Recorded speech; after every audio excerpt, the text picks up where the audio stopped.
I wanna know your dark side. I wanna know your secrets. I wanna be your lifeline. So I wait for you, wait for me. Wait for you, wait for me. Tell me you're more than just a highlight. Pretty pictures on the outside.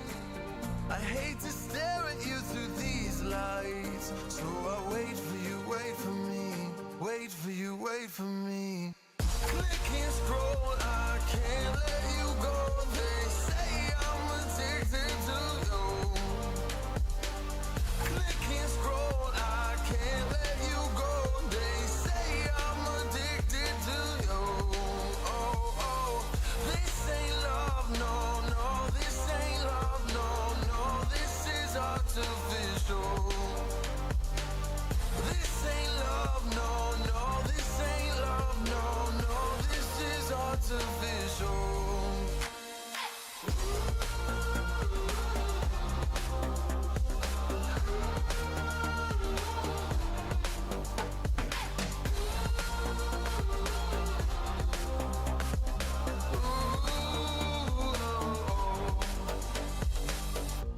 I wanna know you inside and out. Wanna know what's behind the light. Wanna feel that real love from within.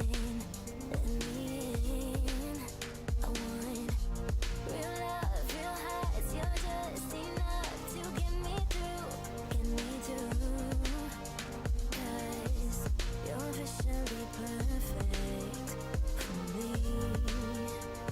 So wait for you, wait for you. Up all night thinking, passing the time, anxiously waiting. You're on my mind, losing and winning. You can't get it right. Hoping you see me for more than just nights. Up all night thinking, am I on your mind? Will you come meet me and change my life? This love could be deeper. Just Thinking, will you love me? click and scroll, I can't let you go. They say I'm addicted to you.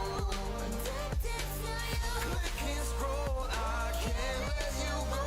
They say I'm addicted to you. Oh, oh, this ain't love, no, no. This ain't love, no, no. This is artificial. This ain't love, no, no. This ain't love, no, no. This is artificial.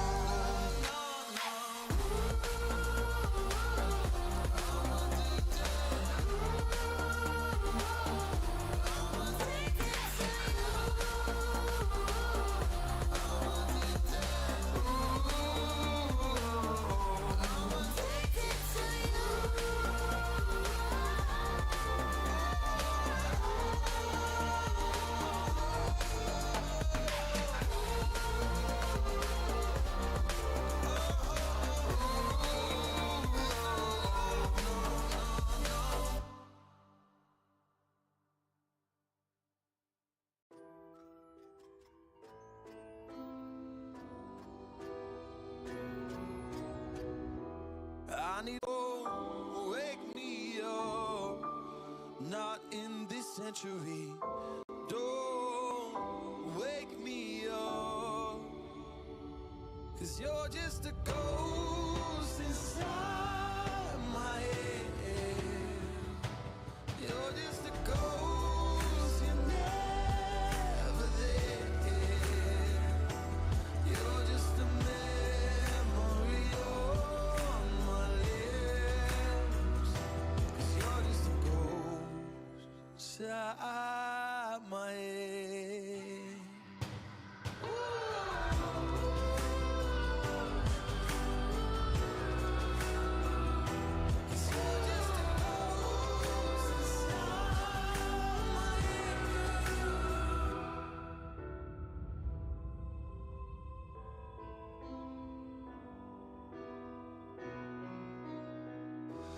I need an angel after after what you did. 'Cause you were the devil, you messed with my head. You lied to my mother, you lied to my friends. You said that you'd be there, but this never ends. Don't wake me up, not in this century. Don't wake me up, 'cause you're just a ghost inside my head. You're just a ghost, you're never there. You're just a memory on my lips. 'Cause you're just a ghost inside my head. You're just a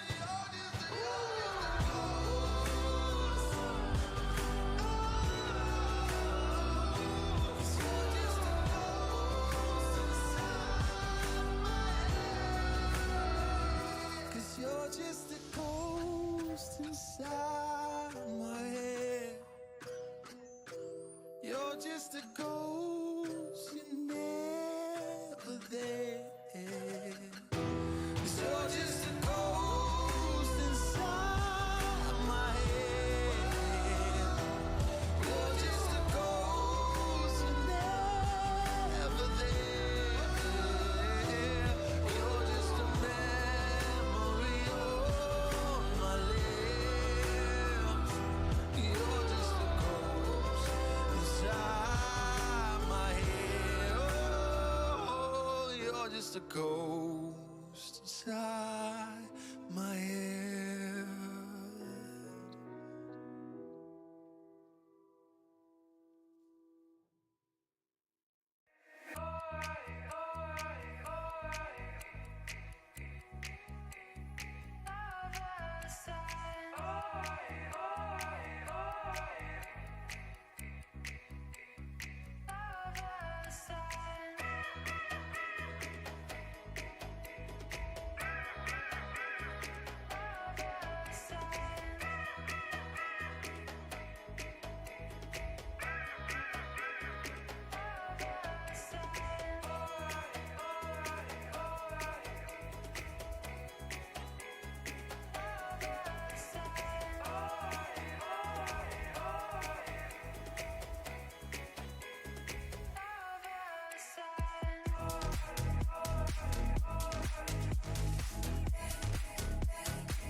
It has been 9 very long weeks, and here we have the desk of the 3 most handsome men that you have ever seen in your life to bring you the desk right now. Welcome! We got the grand finals, University Summer Splash. Again, these teams have been duking it out for a long, long time. Going to be Warwick versus ICL in the finals. I mean, I feel like this was sort of predicted, given how strong these teams have been throughout the entire tournament. We would expect nothing less. Joined today by 2 very, very intelligent, very, very handsome, very, very capable analyst, Cheese Lord and White Goose Shui, aka Chinese Dinos. If you want to introduce yourself first, Cheese Lord. Yeah, Cheese Lord. I used to be on the Warwick first team for 2019 to 2022. Oh, that was a long time ago. And now I am just on the Warwick Hookers, and well, we all know how that ended.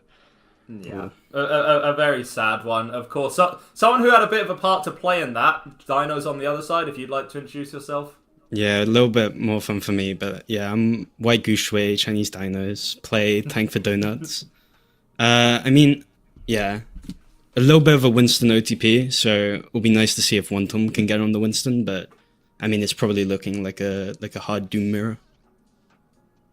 Yeah, well, I think like it'll be interesting to see what these teams play. So a big change that Warwick has today is Andreas. You were talking about the Doom era, but Andreas isn't actually in, as is the constraints of the University Summer Splash, is currently in Greece and couldn't bring an entire PC setup along. So sad, I know. So they're going to be losing out on a lot of firepower there, losing kind of the linchpin of their team. That being said, I'd actually like to hand it to you, Cheese Lord, to tell us a little bit about... Obviously, we don't have Andreas in. It's going to be Micro Yeti filling on the tank role. Tell us a little bit more about this Warwick roster. You know, I'm a bit disappointed in Andreas. He's not living up to the brand. I used to play. You know, I don't mean to brag, but I did play an NSC finals from a Greek island and had to pause mid game because it started raining and I was sitting outside. By the way, tangent aside, we've got Micro Yeti. Hang on a minute. You were playing the NSC finals like on a balcony. Summer finals, just in the garden, like not in the garden, like the terrace, you know, outside. And it started raining. That is unfathomably ice cold of you. Goodness me. And it's now a bit of a meme of, well, clearly me and water don't really work that well when it comes to my PCs. But sadly. Either way, Micro Yeti, an incredibly versatile player. He played. I mean, I've seen him play tank, and he played tank when I was on the Angels for a season. And then was benched by an even more incredible player. So not really his fault he got benched. I expected to be seeing the Diva come out of him. That's, I guess, the default swap I'd see. So you sort of see Warwick playing the Diva comp. Then ICL will move from the Winston comp to a Zarya comp, I'd assume, and just go Zarya Reba. And then maybe you just get a few more rock paper scissors that follow from that. But default would be a very competent Diva coming out from Micro Yeti. I'd also be interested to see if J9 plays today, right? Of course, that's going to be another star player that you have on the side of the Fistus. If you had to kind of call out who the two best players would be, I think J9 would be in talks for that, right? Obviously a Face It champion, always going to help. A phenomenal Tracer player, and Tracer is so integral right now in a lot of team compositions, integral in the meta. You have Matt Murray heading up on the hit scan as well with a strong Thrall Key Dog backline as well. What interests me, and I'd also like to ask you on this point a little more, Cheese Lord, is that oftentimes it's going to be a default to the Lucio Kiriko or it's going to be a default to the Lucio Kiriko or the Brig Ana for most of these teams, right? Warwick actually have some variation in that. They're willing to play things such as a Brig Kiriko on occasion, which doesn't quite meld as well. But tell us a little more about how that could work, maybe the thought process going into running that kind of backline. Yeah, I mean, the Brig Kiriko, it lets you be, I think, more sustainable, more livable against a dive into specific comp. So the Lucio Kyria is more like this versatile, we will live and survive against any type of dive. And the Brig Kyria is more against this one specific type of dive. We're going to do actually very well. And then also against a Ryan comp or a Ram comp, we're also going to do quite well. I think ICL, definitely hookers, when we were playing them, they'd be willing to swap out from their dive comp, dive hybrid to a Ram comp. I think we beat them quite well on it, but I think Angels, I can maybe throw them through a loop, especially if they've swapped to a Diva comp. So the Brig gives you more oomph to your back line. It also comes down to personal preferences though, because I mean Keydog's a brilliant flex support, can play Brig. I'd say that Thrall is better on the Lucio than the Brig, and on the Kiri probably goes Lucio first then Kiri, maybe Brig in between those two. So there is a weakening there. I think that one of the stories you can tell with this series is sort of how punished the backline gets, what compromise swaps they have to make. And always when it comes to the backline, it's like, what compromise are you going to be making? Are you going to be sort of is your other support having to take attention away from the rest of your team? And is that lowering Keydog's impact, a really high impact player? Are you having to lower his impact because of the fact he has to babysit his other support? Yeah, couldn't have said it by myself. Thank you very much, Sheezord. That's going to be the rundown on the Warwick roster, but there's two sides to every story, of course, and on the other side, we have looking to dethrone the champions, take their own place, Younis and Co. Now, of course, you're not quite as familiar with this team as you are, Dinos, of course, the Nottingham tank player. That being said, you did have an opportunity to play against them not so long ago on the Thursday. Yeah. And as we can see on the right side of the screen there, proof's in the pudding there. So tell us a little bit more about Younis and Co, kind of the style that they play and any X factors to look out for. I think that the main thing you want to look out for is the sort of 3-2-1 that Younis and Co can do. Especially with Carl on the Reaper, you've got that initial burst that can really, blow up your backline if you're not ready for it. I think that's probably one of the reasons why Warwick went onto that sort of Brig carry, because it enables more sort of slow playstyle, especially when you have Andreas on the Doom. You can play slowly and look for a lot of ins and outs and a lot of dive timings.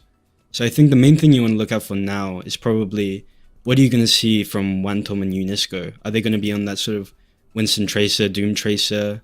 Are they going to be swapping it around? Because Geode and Megatron is pretty synonymous that they're going to be on the Lucio carry. So it'll be really interesting to see what are we going to get in terms of flexibility from Younisco and Wantom. How's that going to change their play style? And what's that going to mean for Warwick? Are they going to swap? Are they going to stay? Especially with Andreas out. You could see a lot of changes from their last meeting. Yeah, I feel like losing Andreas, as you said, it's such a big deal, right? With Andreas in, we'd be predicting this. I think I wouldn't be insane to say a comfortable win for the side of Warwick, but losing that key piece, it's going to be a problem because, as you were correctly saying, you have a lot of flexibility and the coordination on display from ICL is phenomenal, for lack of a better term. They are probably the most well-coordinated, most well-drilled team in the tournament that we have remaining right now, making a pretty good run. They didn't even get knocked to the lower bracket that early. They were tearing through teams that we had no thought that they would otherwise, and then got knocked down against Warwick, were able to get the win against Nottingham to get themselves into the finals here today. And remember that these players are playing for money. There is cash on the line. £50 for second place, £250 for first place. Cheeselord, if you had £250, what would you buy with that? £250? Yes. Probably 250 individual items of something that cost £1. I understand completely. But it's not just £250 they're playing for. There is also a bonus prize for the finals MVP, right? Yes. There are the Null socks. Finals MVP, they're getting the Null socks. We know them. We love them. You get one of these. You get one of these. Wait! You have bro had that as a prop. Yeah. Ready. If we get a full 4-0, I'll wear the Null socks on stream. That's a promise. Wow. Dinos, how does it feel that you were one match away from winning £50 and maybe some Null socks? I mean, it's just so bad. The Null socks especially, that's just... Money can't buy that sort of happiness that you get from seeing those in the post. It's like a pure hit of dopamine right to the brain. Yeah. You wear the Null socks. Lethal injection. You hit 700% of your shots. You start landing more primal juggles. Everything like that. Before we went to the casters, very quickly, I did just want a quick prediction from both of you. Cheeselord, who you got winning this by how much? I think with Andreas, I'm like 80% a Warwick win. Without Andreas, I'm like a 65% Warwick win. So let's put that at a 4-3. 4-3? 4-3 for Warwick. Dinos? I'm going to go 4-2 Imperial. I think that there's going to be a lot of changes. I think that they're going to have learned a lot from their last matchup. And I think Warwick might implode with all these changes coming so quick. Alright, thank you so much. You have been wonderful. We are going to be back after map 2 to break down some of the action that unfolded and talk a little bit about the rest series. But that is enough from us. We are going to hand it over to your casters, Avalanche and Spectrion. Take it away. Thank you, Edgar, and welcome to our game. Really, we're going to be throwing into game. Interesting to see what the desk thinks. A bit of a split there, which, I mean, with losing your main tank player, that's a big blow. And really interesting to see how the Deaths think that's going to go. And one of our main keys will be this first map pick that Warwick are coming in with, being the higher seed, having gone through the entirety of playoffs unbeaten up until now. And what are you thinking is going to come here? Or we don't even have to think about it. It's Samoa coming through for Warwick. And Spectrum, how do you think they're going to play that out here? I mean, last time I saw Micro Yeti on tank, I just saw a bunch of Orisa. Pretty viable here. If Orisa has to be viable anywhere, of course, not really her patch. So, gonna have to really wait and see what the adaptations from the Fisters are going to be.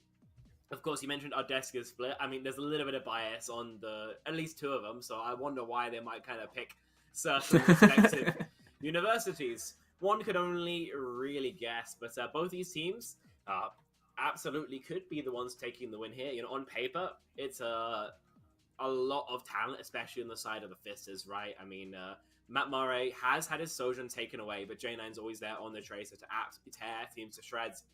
Question's got to be whether the absence of Andreas is going to be a big enough stone in their shoes, so to speak, to cause them to trip and give a win over to Younis and Co. Because ICL, absolutely a strong uni, but on paper, I would say they're a smidgen weaker than the Fisters. Yeah, we'll see how much of a difference a week can make. Obviously, these two teams played each other last week in our upper finals, and that was a 3-1 to Warwick. So we'll see if that change on tank is going to be a big enough one for ICL to take away at least this first map of Samoa and see if they can get a stranglehold on this game. But Warwick looking to claim their first map pick, and really, you do get a big advantage coming in here with the ability to choose your first map. Of course. So we'll have to wait and see whether that is going to make any reasonable difference or not. I mean, at the end of the day, control is still also control. Like, there's not a crazy amount of difference that comes through in each individual control map. So, you know, I'm not feeling crazy fussed about it so far. But there's always time for this to evolve, change, deeper on we go. Should be going in very quickly into Samoa, the first map of our USS Summer Splash Grand Final. And we're going to a pause already. Technical issues in the way here, folks. Unfortunately, seems like God's not on our side today. Yeah, we've got 7 games. Let's hope we're getting it out of the way early and there's nothing else coming through for us. But hopefully very soon we'll be heading to the sunny shores of Samoa and seeing which map is going to come up first. But I think we're going back to us quickly. Yep. Yeah, it's going to be interesting to see how these teams play it. Obviously, we've seen different metas come through on Samoa. A little bit worried that Malga is very viable on this map as well. He's terrible right now. He's just so bad. I mean, he's got a terrible matchup into D.Va, and D.Va is still lobby admin. So yeah, I would be very surprised if we saw a Malga out of either of these teams, really, because all you got to do is swap to the funny mech hero, hold that right click, and the cardiac overdrive, your big cooldown, is going to get approximately no value. So I'd be super, super surprised if that hero came out. If it does, we could consider that a real sign of desperation, really, from one of these two sides. Yeah, would be very worrying to see one of the two teams switch that early in the series, but we'll see how they decide to play it, because you do have a number of ways that you can play around these maps. Obviously, you mentioned earlier the Orisa could be coming out on Warwick with the tank change as well. Could maybe stunt the amount of aggression that they could have with Andreas playing a lot of Doomfist. So losing a bit of that mobility could be a bit of a hamper to them. Have to wait and see. I mean, we were told to expect Dive, I believe, out of ICL, being able to go a little bit faster. So, you know, with that in mind, could change the matchup slightly. I mean, it's one thing playing kind of a racer comp into, you know, pretty standard like RAM comps you're normally gonna get in university esports a lot. But Dive v Dive is playable. Orisa v Monkey can feel a little bit awkward because you're just so easy to ignore, you know? You can't easily break bubble. You don't have that damage spike like a lot of other heroes maybe would be. You can't easily catch either because all you can really do is, spin around the map. It's just not the same as Amalga Run, a D.Va boosters, anything like that. So hope Micro Yeti knows some D.Va for the sake of the Fisters, else they are really going to struggle with a lot of their hero matchup choices. Like we said, We are just waiting around for a little bit as we experience technical issues. But, Yeah, one of our players just having a tech issue for the moment. But yeah. But yeah, it will be interesting to see, especially with the dive on ICL side, whether they're going to be able to put some pressure onto the supports. And of course, we heard from the desk of you don't really want to take one of your more star players out of the map just to babysit the other support and make sure that dive doesn't get as much value, especially with how strong tanks are at the moment with the mid-season patch. It will be interesting to see if they are going to have the supports caught off guard, or whether you're going to see maybe a break come out just to protect your other support, make sure that they don't go down to the dive, especially if you're playing a bit more of a bunker comp around the Orisa. But we'll see how they want to play it. And we heard about a Tracer as well for Warwick.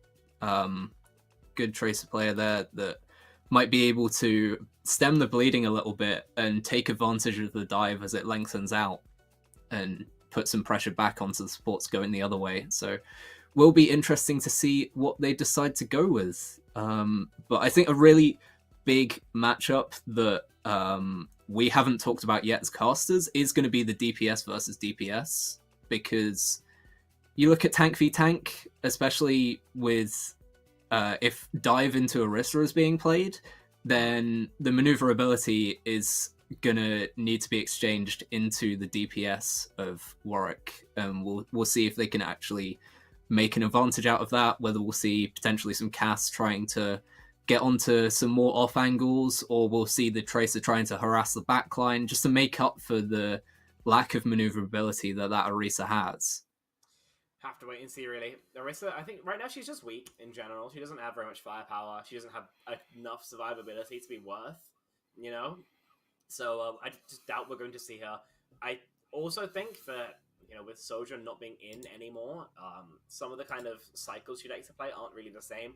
You know, with a Sojourn, it was kind of much more meta just to sit there and wait for those Sojourn to kill somebody with a railgun, which is why super passive players like Orisa sort of viable. But now you can't really do that anymore. With a Cass, you normally want to be going a little bit more forward, a little bit more aggressively, so you can play those shorter sight lines. Or with an Ashe, you want to play as more of a general poke core, where something more pokey and less durable is going to find some more value. So, yeah, we very much don't expect to see that. Not the way we wanted to start this broadcast off, though, really. It's kind of tricky to work around. Not too much material. We're just waiting on, I believe, Geodes to get something working out. We are doing our best to get everything sorted out from both sides so we can get into the action. But until then, you're just going to have to listen to us waffle for a little bit. I can't lie, after how much I cast yesterday, I really wasn't looking forward to doing just extra waffling. Like, I ended up being live for like 10 hours, but I get extra practice in today. Gotta look on the bright side. Yeah, even more waffle to get more practice in. It's a great time. But hopefully, Geode's issue will be fixed soon and we will get into game. Will be interesting to see which map comes up first as well, because obviously there's 3 maps of control. You never know which one you're going to get first. Volcano, a bit... Well, these different control points play a little bit closer to each other than you'd say something like Ilios does with having Well and Ruins, but we'll see which comes out first, as I think we are heading into game now, and welcome to the sunny shores of Samoa, but apparently instead we have decided to be inside of a volcano, and we'll see what the first comps are going to be for these two sides. Micro Yeti looks like potentially can play D.Va, so there's one checked off the list. Double FDPS going to be locked in. It does mean there's going to be no J9 Tracer for a little while. That could maybe hurt. I mean, I haven't seen Matt Murray's Tracer in a hot second, but what I do remember of it was pretty impressive. And for Younisco, Carl's of course on that Reaper. So it seems like a pretty strong matchup for the Fisters so far. Reaper can't threaten the D.Va in the same way that the D.Va can the Winston, and J9's going to be essentially uncontested in the skies. Yeah, as we get into our first little fight for point, And both sides coming through, just putting a little bit of poke in, forcing the recall from Matt Murray on the Tracer. Cole putting up some big damage onto Micro Yeti, forcing out the DM a little bit. Wonton trying to put a bit more pressure in. Obviously, that damage going through the DM, not being able to be eaten, but it is going to be Warwick who get the first cap. And now you're going to see Wonton trying to put a little bit more pressure in with the dive. Obviously, dive v dive, you have a lot of maneuverability. They're just going to try and get point here, but J9 caught off guard in the backline. Doesn't look like it's going to matter too much as Wonton goes down the other way, but Thrall takes down Megatron as well, and it looks like it's going to be an easy first fight win for Warwick. I mean, look at the amount of work that the front line officials were able to do in just that fight. Pulsum online from Matt Murray. Mike Resi already has self-destruct, and J9 so close to that duplicate, that all-important ultimate. Going to be the tool that Fisters built a lot of their fight plans around here, but right now they're just going to back up Punch Bubble. Yeah, the Suzu forced out early in that fight as well from Megatron, having to save Younisco early on in that fight. Now trying to look for Geode, but again, it's J9 going down first. We'll see if they can capitalize on this again. Younisco taking down Micro Yeti as the Diva Bomb comes in as well. Matt Murray able to get one, but a clean flip back for the side of ICL. And that was a pretty poor start honestly, for Younisco. A bubble doesn't get a crazy amount of value. Warwick Fisters should have been able to pop it, but Keydog burns Cleanse a little bit too early. J9 is able to be pressured down, doesn't have that fly to escape. And Younisco now on the board pretty quick. Like, pretty much all 5 ultimates are going to be online for them, so Warwick Fisters might struggle to repel this. Yeah, they decide to go in first with the Kitsune Rush, but it's traded back for the side of ICL, and now the copy comes through as well. J9 deciding to copy that Winston, and a fight on point is going to force out the Primal, it looks like. Yeah, eventually comes through for Wonton. Able to get it for J9 as well, but it's not going to last anywhere near as long. That 1,000 health is going to be burned away immediately by the copy going, but it looks like it's not going to matter as in the background the cleanup from Warwick is very big. Jupe is just an insane amount of value here, and Younisco invested heavily there. Couldn't find an opening for those DPS ults. Can be tricky with Micro Yeti still on the Mex hero, but Fizz is now in a great spot. A beat engage here would be a perfect choice. Yeah, Thrall going to be pressured out early though and goes down quickly. Wonton able to get the pressure onto the Lucio, and the Pulse Bomb from Matt Murray doesn't hit. Neither does the one for Younisco. It's now going to be a 4v5. Carl very low, same with Wonton. Just about managing to stay alive at the moment. The bubble saving Carl, and they're going to push through and see with the beat coming out now. Saul able to get back into the fight. Nothing able to be done for the side of ICL, and you would have thought with that early pick that they'd been able to push through that point. Yeah, that death there was absolutely tragic. Could have thrown the fight there, but thankfully the rest of the Fizzers able to stay alive, and Thrall comes back with the survivability needed to close it out. Last fight here for Younisco. Maybe Carl can find some Blossom Valley, but I somewhat doubt it. Yeah, Younisco able to touch, but not really able to find too much else. Trying to get Thrall, but didn't manage to find it. Instead, J9 goes down to Carl's Death Blossom, but it's only going to be one as Keydog trades it out and Micro Yeti gets Younisco. Megatron really in trouble here as Matt Murray tries to take him off the point, and that looks like it's going to be it. No touch for Wonton, and this first point goes the way of Warwick. That it does, and even though it's sort of sloppy from them, they're still able to find a lot of their success. Being able to play this Diva, even though it's not as quick responsive perhaps as a Doomfist, still gives them a lot of the dive pressure that they're used to playing with, so it's not nearly as hard to adapt to as playing something totally different stylistically. They're able to make it work, and because of that, maybe not up in the map score just yet, but drawn first blood here on some... Another thing that we're going to talk about a lot is Carl TKH. Can't find a crazy amount of value on this Reaper, perhaps ever, right? I mean, your 1v1s into the squishies aren't perfect. Those shotguns spread just too brutal.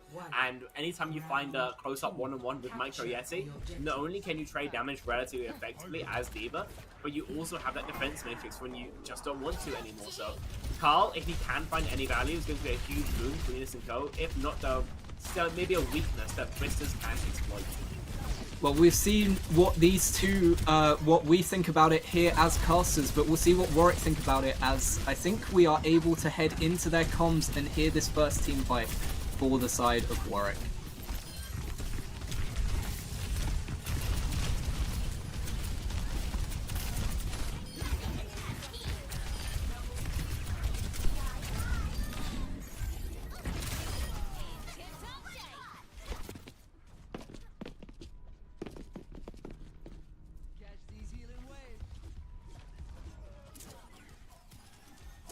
Huge profit. Walk up. Okay. Walk up.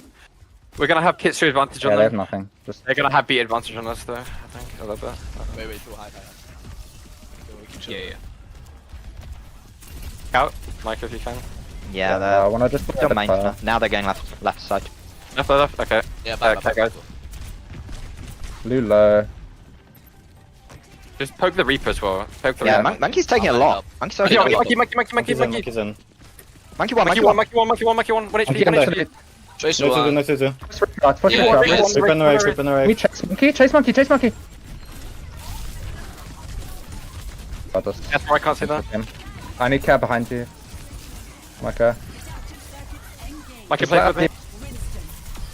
Well, it was interesting to hear for Warwick, seeing how they were able to eventually get that Kitsune advantage that they were talking about, and also a few other things that came through in that fight. You also had the copy for J9 onto Wontom's Monkey, and yeah, a lot of ults coming in for ICL now, 4 of them, so we'll see if they're able to make advantage of this, as it's already 75% on the point. They need to flip this quickly. Carl has this Death Blossom, going to be looking for it, trying to put pressure onto Thrall. Is Thrall able to get away? No. Geode gets Matt Murray as well, but Keydog trades out Carl. Now, Wontom having to use the Primal, manages to survive for the moment, trying to push Micro Yeti down, but instead it's a complete trade as Younisco and J9 take each other out, and at least able to get the point for now before it gets to 99%, but they really need to win every team fight from now. 3 ults in their bank, it's gonna need to be a big Kitsune here.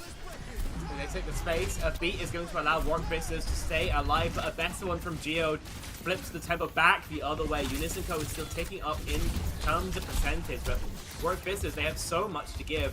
They give up the space, they back up, and with that Matt Murray falling, it should be a fight win for Younisco, but Kido breaks the Kitsune as well. They're pushing back the other way, even though they're 4v5. The Blossom could be huge, but a cleanse and a defense matrix means it finds absolutely jacked, other than expending the defensive utility of the Fistas, and with that, looks like the fight has been cleaned up. Messy there from both sides, but when all is said and done, Younisco will be able to almost equal what the Fistas have there, close to last fight territory. J9 has a duplicate, and considering Wontom's still on that monkey, he's going to be an absolutely ideal target, but that's their only tool. Will it be enough? Yeah, the other side not really having much as well. The pulse comes through from Matt Murray, finds nothing. Younisco looking for one the other way, but instead it's Carl who goes down to Micro Yeti. Forced on that Reaper to go down already, and Megatron goes down as well. It looks like it's going to be a very quick fight win for Warwick, as we were looking at Younisco trying to find that pulse. It's going to be absolutely nothing. Geode not able to stall and taken down, trying to get out. 95%. Are we going to see a touch? I don't think so. Too late. Wontom, unfortunately, just mistimes it slightly, so 1% off. Warwick Vistas able to get the first map of the series there. I mean, winning out that fight, that last fight, without even using dupe, had them in a great scenario either way, but of course no touch at all makes it even easier. So, first blood drawn as we expected. Younisco, though, able to make it largely competitive. It was, 50%, 80% on the points which we actually did end up going to. And so it's very, very reasonable for them to continue being competitive in this series. Of course, map pick now going to go in the favor of the losing side. That would be Younisco. But what can they actually get done with it is the question. Where do they actually want to go is the question, considering how similar these compositions can be. Yeah, that tourist scoreline maybe a little bit harsh to ICL, able to do a lot more than that suggests. Not a complete wipe, but you did feel like Warwick were in the ascendancy for at least most of those 2 points that we did see. Yeah, I mean, my guess would be Warwick, if they would probably try and force like a hit scan for Matt Murray. It's just what he's made his name on, and Tracer on controller is pretty tricky, to be entirely honest. So I think we'll have to wait and see if anything is changed. I would assume, though, they would rather Warwick ended up playing this double FDPS setup, Because, like I said, Matt Murray on hit scan is absolutely terrifying. Matt Murray on Tracer, still scary, yes, but it doesn't have that same level of aura, we'll say. Yeah, will be interesting to see what ICL pick as well. An interesting debate that's happened recently in the OWCS is the two newer map types, Push and Flashpoint, play a little bit more equal to each other. So having the map pick on those map types really doesn't give you as much advantage. So would you expect to see potentially a hybrid or an escort for them? Not really. I don't imagine either team wants to swap off of these kind of mobile comps, so if I was to avoid anything, I would avoid kind of maps with longer sightlines, as you mentioned, those hybrid and escort maps, but like it's not also that important. I feel like the map picks, until we see if we see any variety out of Warwick, are going to be entirely up in the air. Because if they're willing to swap, we can make some kind of conversation about what Younisco maybe want them playing, maybe don't want them playing. If not, though, if they decided to one-trick this Echo Tracer, then the ranges that they play, the positions that they want to play, they're going to be so similar that it doesn't really affect too much. Younisco goes towards a King's Row, the substitution with Younisco himself, the titular player, I suppose, are going to be coming in as well. So that's going to imply that maybe they don't want to play this monkey anymore, is what it says to me, at least, because, you know, taking a dive mirror on King's Row isn't what's traditionally done here, no matter how viable it actually is.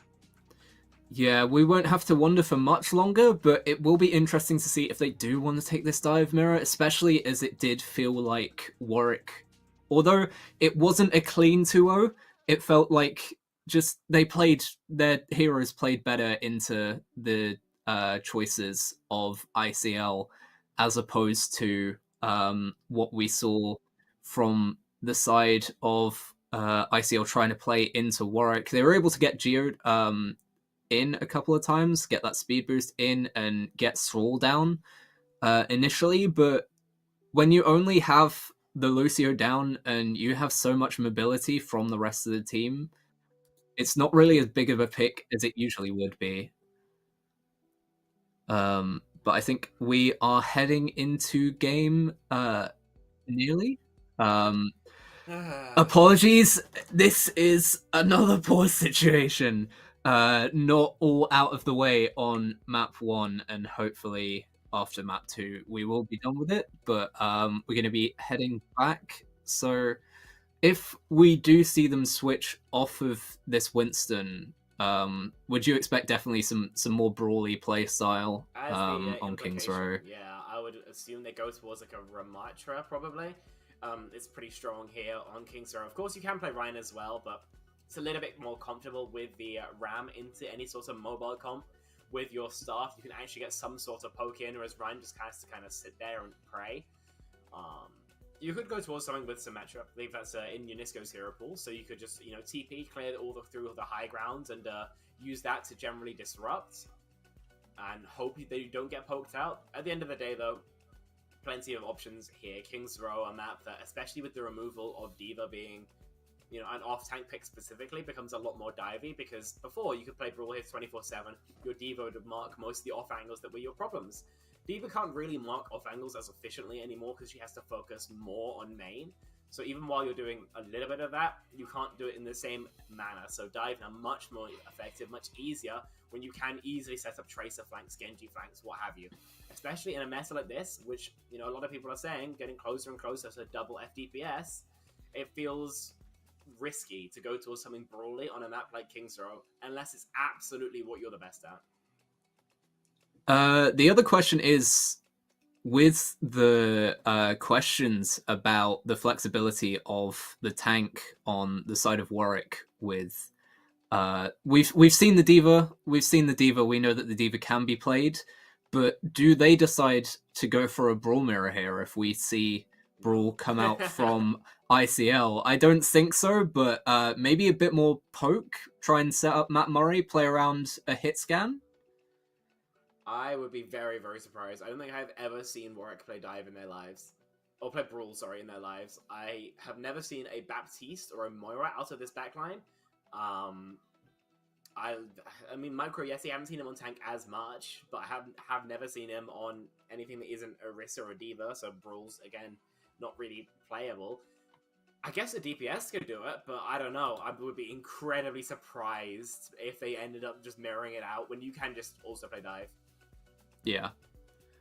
But with Matt Murray, you have a lot of flexibility, especially as well with J9. You have those two DPS that can fill in a lot of roles, as it seems like we will not have to wander for too much longer, and welcome to London as Kings Row is ready to go, and we'll see at least what Younisco's initial comp is going to be, and it looks like they're going for the Winston again. Yeah, appears so. Curious that we've got this sub on with Younisco out on the backline. Yeah, Younisco on support. Yeah, not something you see every day, I'll put it that way. I assumed it was going to be Carl actually getting benched, but it doesn't seem to be so. So we'll see if Younisco Kiriko are going to be enough to find much success. Of course, Matt Murray is going to be starting on the Widowmaker. Warwick Fisters should probably start with Keydog on the Mercy to actually allow Widowmaker to one-shot, otherwise, what's the point? Widowmaker can't one-shot if you're peeking where Violet did famously jump anymore because of the range nerfs and the health buffs. But won't be given a peek. We get another pause, because why wouldn't we? At least we know So what close. we're going to play. It's really curious that they went to Kings Row wanting to play something like this. And Warwick, I assume, are going to play essentially the same thing. The only question with them is whether we're going to be seeing a Cass, an Ashe, or an Echo out of Matt Murray. Yeah, it will be interesting to see what they decide to go with. I think we saw a sneak peek of J9 being on the Sim initially, so maybe just a TP play for the start of the game. But weird to see the Monkey still being played on Kings Row, especially if you've chosen into it. And we know we've seen Wonton play, we've seen this team play, we've seen them get these really surprising wins over a couple of different teams. We've seen flexibility from Wonton, but deciding to go for the Monkey instead, as we are all in already. Micro Yeti pushing onto point, and Matt Murray, it looks like it's going to be the Bastion instead. Manages to take down Younisco with the grenade, and a second onto Carl. Micro Yeti taking down Cave Town Fan as well, but not before Keydog goes down. Doesn't look like it's going to matter though, as they are going to capture first point already. And Wonton just can't play the game here, there's no way about it. I mean, Micro Yeti can mark him in the neutral, and if he gets anywhere where Micro Yeti can't, Matt Murray can be there with the turret. If I'm Wonton, I'm honestly just thinking about switching, because it's so hard to organize a dive here. Once you actually get in, sure, you can find some kills, but how you get in is the real question. See, Carl, I mean, turret's out, he just instantly has to wraith, everyone instantly has to drop, and J9 is also there on the Widowmaker, just absolutely doming people. Yeah, Matt Murray looking to be a hero, playing as Bumblebee here, and Cole not really able to do much, and we'll see if that Reaper main pick is going to be a hindrance, as we thought it might be. Matt Murray already almost at that ultimate, but it doesn't look like it's going to be needed, as Micro Yeti takes down 2 in the backline. Cole manages to take down Matt Murray eventually, but Micro Yeti gets a third, and as Geode tries to lay down the Lucio Mafia lore, it's J9 instead who hits him with the back of the hand. Yeah, Pale's going to keep on moving. Younisco really struggling here. They just don't seem to have the answers, and really does suck for them. They just can't seem to get in. Like I mentioned, these dives are being marked so effectively just by the raw damage output. Matt Murray is going to use his ult to buy time to zone, and won't be able to find an elimination, nor force cooldowns, but look, they're just taking the space, they're just moving more forward, they're getting the distance, which is what actually matters here on Escort. Yeah, they do have the ultimates here on the side of Younisco, but it doesn't look like it's going to matter. Wonton taken out before the Primal can be used, and the Barrage, the Blossom, sorry, gets absolutely nothing. Instead, it's going to be a Kitsune, and Cave Town Fan manages to get 1 on Matt Murray with the Pulse, but looks like it's just going to be that, as Geo tries to stall the point and doesn't really get anything. no stop so far to the payload. 4 minutes on the time bank so far, and unless Younisco can mount a truly ridiculous defense, it looks like we'll have, what, 5.5 going into third point. They're going to jump in, and they'll take the space, but what more can they actually do? Yeah, both DPS ults put in, the Primal already having to be used, just so much damage from the Bastion, and even without the turret form, the shots are coming through clean, maybe not doing anywhere near as much damage, but Wonton goes down anyway. Micro Yeti really marking that dive well from Wonton. Both beats also being used. Carl just about managing to get the Wraith form, and now the Kitsune as well. They're throwing the kitchen sink into holding this. Does it even matter though? Thrall takes down 3, goes huge! Matt Murray takes down Younisco as well, and it's only going to be Wonton. Can't even hold the point for long. My word, a huge play from Thrall gets them second point, and with 4.5 minutes, it looks like it's going to be a clean stomp, even if Matt Murray can't get to the high ground. He's been struggling with those nade jumps for sure, but he's got the aim to make it worthwhile anyway. Wonton on the Doom is going to be a lot less vulnerable to the Bastion, that's for sure, but will it actually be able to generate enough value to make the even comp worth it at all? You know, the idea of swapping to like a Brawl surely has occurred to them at some point. Yeah, especially if you've picked this map and you have the Reaper just constantly being played. Almost goes off the map there, but doesn't matter. Carl TKH taken down by Matt Murray's grenade. And now the Kitsune comes through again. You have 2 more ults on standby for Warwick, but again, they're not going to need them. Micro Yeti gets 2 in the backline. Matt Murray gets another, and J9 takes down Wonton. And even trying to get a pick onto the Widow, they're just not able to get anyone on the side of Warwick. Really clean fights. They're holding the spawn with the Bast ulti. Yeah, that just splits them so poorly. Keydog's going to have to either TP out or come late. Either one you really don't want to do. Halo's getting closer and closer to being finished, and opening kill here might give him some respite. Yeah, they do manage to get 2. Wonton using that Meteor Strike to get out after taking down Matt Murray, and Cavetown fan finds Thrall. Micro Yeti just deciding, yeah, I don't want to be here anymore, and off the map with him, but still looks pretty dominant with the time bank. Hopefully this is a sign of things to come for ICL, and they're able to make a bit more use out of this. Cole does have the Death Blossom, and is going to look for it. Manages to get one onto Keydog. That's a big pick in this fight, and takes down J9 as well. This looks like it's going to be a little bit more stall. And the time bank now much more manageable. Remember, could have been almost 5.5. What are you doing back there? I tried to get a C9, did Matt Murray, but the only thing he got was an early grave, courtesy of Younisco. Eyes going to be popped, Carl going to be taken down, and though Warwick Fisters are now swapping off their composition by and large, with Matt Murray on the Tracer, J9 still no Widowmaker, then they can still get some progress here, running on most of the same ideas. Yeah, maybe a bit of an overextension from Carl, able to get back into the fight eventually. Obviously the spawn so close, but Younisco forced to use that Kitsune to be able to stabilize. The beat comes through from Thrall, doesn't really do too much, just keeps him alive. Micro Yeti decides to use the Diva Bomb, but isn't able to remech. Instead, Wonton able to stun out of it, and Carl takes down J9. This is looking a lot more manageable, and at least it's going to be a hold for Younisco. Yeah, they've really made this effective now, and yeah, the button's been hit. Emergency alarm bell has been smashed now, and they've actually changed over to a real comp with J9 now on this Echo. They can try and find what value they can now, and Wonton didn't seem to be expecting it, but has the Meteor Strike to get out. Yeah, forced to use the Meteor Strike early, is going to be forced to use the Kitsune on the other side, the Suzu on the other side, and Wonton takes down 2. J9 caught in the air, caught napping, and Keydog taken down as well. Looks like it's going to be another team fight win for ICL, and we spoke about having a massive time bank coming into the third point, and now Warwick really having to speed things up if they want to capture all 3. Matt Murray does have the pulse, but it's not going to matter. Wonton gets the punch behind, and Cavetown fan takes down Thrall with the pulse.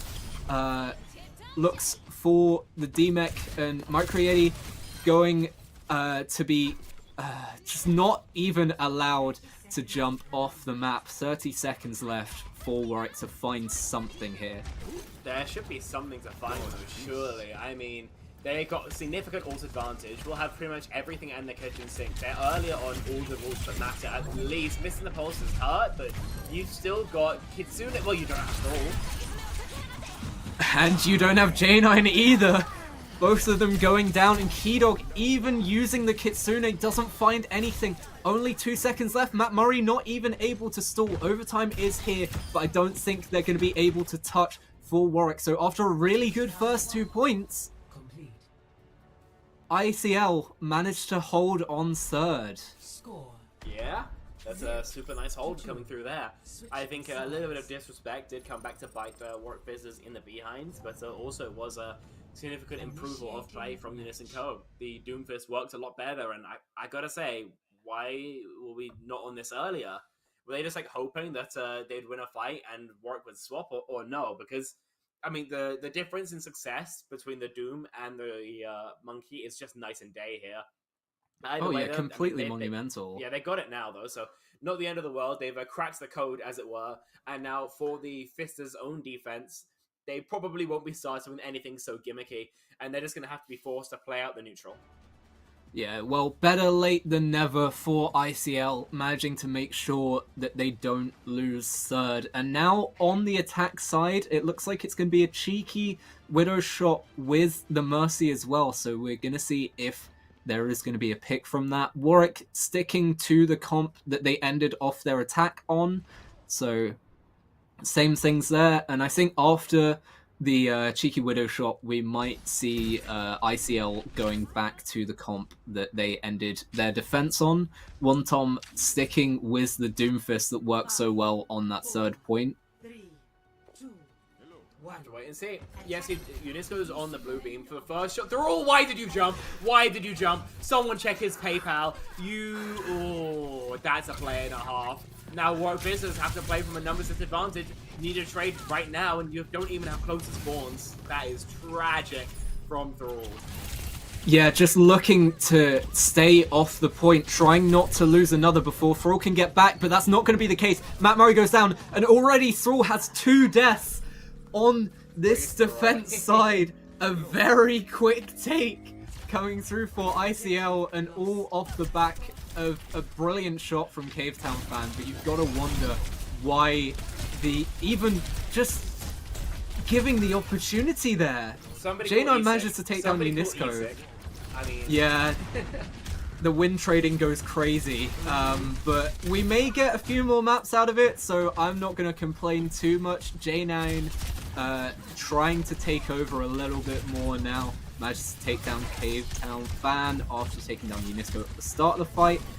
And we see Mike Rietti going very low. Wonton's going to try and push this and try and secure the elim, but the defense matrix keeps Mike Rietti up for now. J9 comes into cover and takes down Geode, and that's a big pick the other way. And now it looks like it's going to be a really tough fight through Archway for ICL. Yeah, breaking this choke can be super tricky, but so far no real success found either way. No closest spawn for Younisco still, so Mike Rietti just has to burn the time. Yeah, the Kitsune already pushed through, and Geode goes down again. The Lucio's really having a tough time on this second half, and just a quick cleanup, and only the Kitsune used, so they still have the copy. They have the Diva Bomb to make sure that second life is here. Like, they have so much, right? I mean, the beat of Thrall is still on the horizon, 30% off. You're going to be able to charge that pretty quickly, but you won't have it as a response to Geo to give you. Yeah, we could see an absolute domino, though, come through for both sides, as it looks like everything and the kitchen sink is available for ICL if they want to go for it. J9 instead going for the Lucio copy to start off with. See if that's going to get too much. Younisco using the beat early, trying to push back through, and J9 not really getting much done with the copy. You'd expect that to come onto the Doomfist. Geode takes down Matt Murray, trying to go for the Pulse. Pulse doesn't get anything either. Thrall has to use beat to stay alive and gets Carl, so looks like it's going to be a little bit of a fight on point. Thrall taken down eventually, though. J9 manages to get the trade onto the opposing Lucio and get out, but Wonton is chasing. And while that happens, it's Mike Rietti in the backline of ICL takes down Younisco, and Keydog takes down Cavetown Fan as well. So 2 big picks coming back for Warwick, and now that those spawns are a little bit closer, you see them coming back and not having quite as much of the advantage for ICL. Yeah, just gonna back up for now. I mean, it came so close to being a cap there, but thankfully for the side of the Fizzers, they were able to stabilize. Younisco now, I mean, their coffers are pretty dry, just the Death Blossom, and that hasn't been historically the most impactful ultimate for them. Warwick Fizzers should be stabilizing now. Yeah, you do have the Kitsune again, and used early. Cole finds absolutely nothing. Taken down by J9 with the beam, but Wonton takes down Matt Murray, so it is a DPS trade. And now just looking to wait out the Kitsune here. J9 tries to take down Wonton, but just about able to block to stay alive, and they are going to be able to get out. Cavetown Fan forced to use the recall, and now stuck in the underground station. Trying to find Saul instead, trying to make the most of this. J9 using the copy now onto what we thought was going to be a bit more regular. Micro Yeti taking down Younisco as well. Cole gets J9 out of the copy, and then J9 himself. Matt Murray gets geoed though. Saul taken down, but Wonton and Cole going down for Younisco. That's going to be it for the team fight, and now it looks like they're really struggling to take this second point. They really are. I mean, it's one of the hardest points to assail in the game, and though it looked easy when the Fizzers were doing it, it's a hell of a lot harder for most teams, especially when you're not finding picks out of your absolute, well, nether regions. No more Bastion as well from Matt Murray, of course, so Younisco just have to do it with the skin of their back, and so far, really struggling. Great info here for Matt Murray, seeing these 2 players flank, and now it's a free line into the back line. Younisco having to use the Suzu to stay alive, and then use the TP as well, so no util at all on this Kiriko. Wonton comes back to defend and is forced to use the Meteor Strike just as Saul tries to catch J9 in the air, but it's not going to be able to do much. Cole manages to get out with the Wraith Bomb and survive, so it looks like it's going to be a full reset, but they've used 2 ults into this fight already and found absolutely nothing. Wonton now trying to get onto Micro Yeti, who does have the Diva Bomb to be able to stay alive a little bit longer. Yeah. Now looking for J9. They're going to really struggle though. Warwick Fizzers are playing so split, they know it's the pressure cycle of Younisco, so they're just waiting. Yeah, both Kitsunes used, but Younisco goes down early. Cole manages to take down Saul in revenge, and now the beat could be what pushes this cap over the edge. Cole taken down low, but manages to stay alive and has the Blossom. Geode takes down Keydog, and Cole gets Matt Murray in the backline before any more damage can be done. We'll see if Micro Yeti decides to use anything, but no, decides to hang on to that ultimate, seeing this as a lost team fight, and unless there's going to be a touch here from Saul or Matt Murray, it could be a cap, and we're going into third for ICL. Am I mistaken? Was that an Ajax from Saul, or did my eyes deceive me? Yeah, there was no beat, and Yep. there is no ultimate. Yeah. That's not what you love to see. Put it that way. Cap has come through. Minute and a half going to be there to get essentially to the end of the map. Fizzers just want to keep the pressure high. Yeah, J9 pushing the intensity. Instead, the third copy target of the game going for J9 already has the pulse, but is not going to be able to get it off. Wonton takes him down, but it looks like it's not going to matter. Keydog and Saul and Matt Murray finding 3 big picks, and it's going to force back ICL here as they have about a minute left to get most of the way down this third site. Have to wait and see what they can actually do. Ults are banked pretty effectively.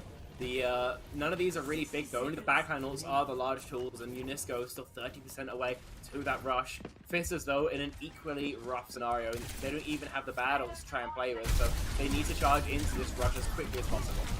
Yeah, the Blossom, again, not being able to get anything. The DM is really just a complete counter to that ultimate. Micro Yeti low, though, and that could have been huge. Could have forced several off the map. Instead, finds nothing. Wonton is going to try and punish Micro Yeti for trying to get the remake and is able to do so, but there's picks that have come the other way, and without Carl here or Geode, it looks like it's going to be a struggle, and Wonton goes down as well to J9.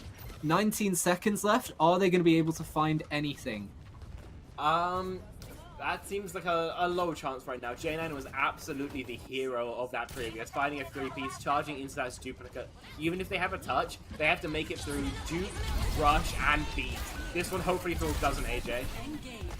Yeah, Pulse doesn't find anything, but it doesn't matter. J9 takes down Geode, and both supports already gone on the side of ICL. It looks like it's going to be a very clean up, and this second map is going to be going the way of Warwick for a 2-0 on their side.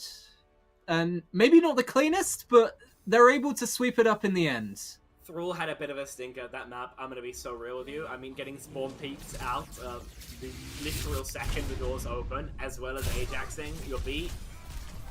Unfortunate, but when all's said and done, they're able to clean it up anyway, so they can't be too happy about it. I mean... Yeah, it doesn't matter how much you throw if you get the win in the end, right? Exactly. You find it eventually. And yeah, interesting that they didn't decide to go for that Doom pick earlier on the defense. I think that really hampered them, especially with how much of a struggle that we saw on their second point attack for the side of ICL. We saw how difficult that take was, and with the Winston just being forced, you've got to question why that change didn't come out earlier, especially on a map that they chose. That's got to be the question. I mean, at least they found it in the end. At least they'll have that adaptation for, 3 and 4 if they need to, because it looks like it is working out a little bit better for them. It's a little bit harder for the Echo to pressure, I think, is the big change when they're playing the Echo Tracer. Obviously, it responds way better to the D.Va Bastion as well, but the Bastion especially, we don't expect to see that too much going forward. So I think that was going to be us heading to a short break or heading to our desk, something like that. I believe we are heading back to the desk, but I could be wrong. So we will see Edgar and I believe, was it White Gooshway? We got White Gooshway and Cheese White Lord. Gooshway and also Cheese Lord. Chinese dinos. Sorry, it's a little bit hard for us right now. We are getting our ears slightly blasted, but yeah. we're gonna get a quick throw over to our desk.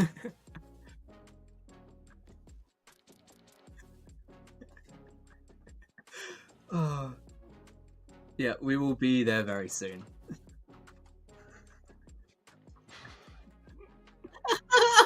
Gentlemen, we are okay. All right. Yeah, we are fighting through some issues right now, fighting through the flames to get this content to you. But there we are. So currently Warwick 2-0 up. I mean, reigning champions still in charge, still doing pretty well for themselves right now. But I feel like we have quite a bit to talk about from those last couple of maps. So let's go to Cheese Lord first. What were your general thoughts on what just transpired? General thoughts on what just transpired. Okay, you couldn't have made it more ambiguous. I've been given free reign. Well, do you want more specifics? Let's talk about map one. Let's start with map one. So we saw the D.Va comp rolling out into the Winston comp, and I think that map one was really a story of the Tracer and the Lucios on the flank, and whose Tracer and Lucio were doing better. We saw Thrall and Matt Murray, to be honest, diffing ICL's duo on the side, and after you lose that duel 3 times in a row, you sort of have to ask yourself, should I even be on the flank? Should I be going on a duel? Or should my Tracer sort of just... I mean, you were talking about this before, Diners, but should my Tracer and Lucio just stack with the rest of the team and just commit to a 5-hand dive? Because it felt like the fight slows down so much. Warwick are doing such a good job of just splitting ICL's core into these 2 units, keeping them engaged, and the fight takes 15 seconds and D.Va lives for 15 seconds and then you've won.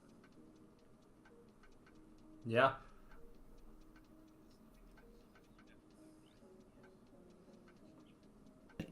When you're, you've got Winston and you've got a Reaper, they're fighting a D.Va and an Echo. There's nothing to run on, there's nothing to kill, you're just taking poke. So the longer that fight kind of stays on, it's just difficult, especially when you have the carry and not like an Ana. You're not building nano, you don't have that raw healing output, so it's definitely a really tricky comp.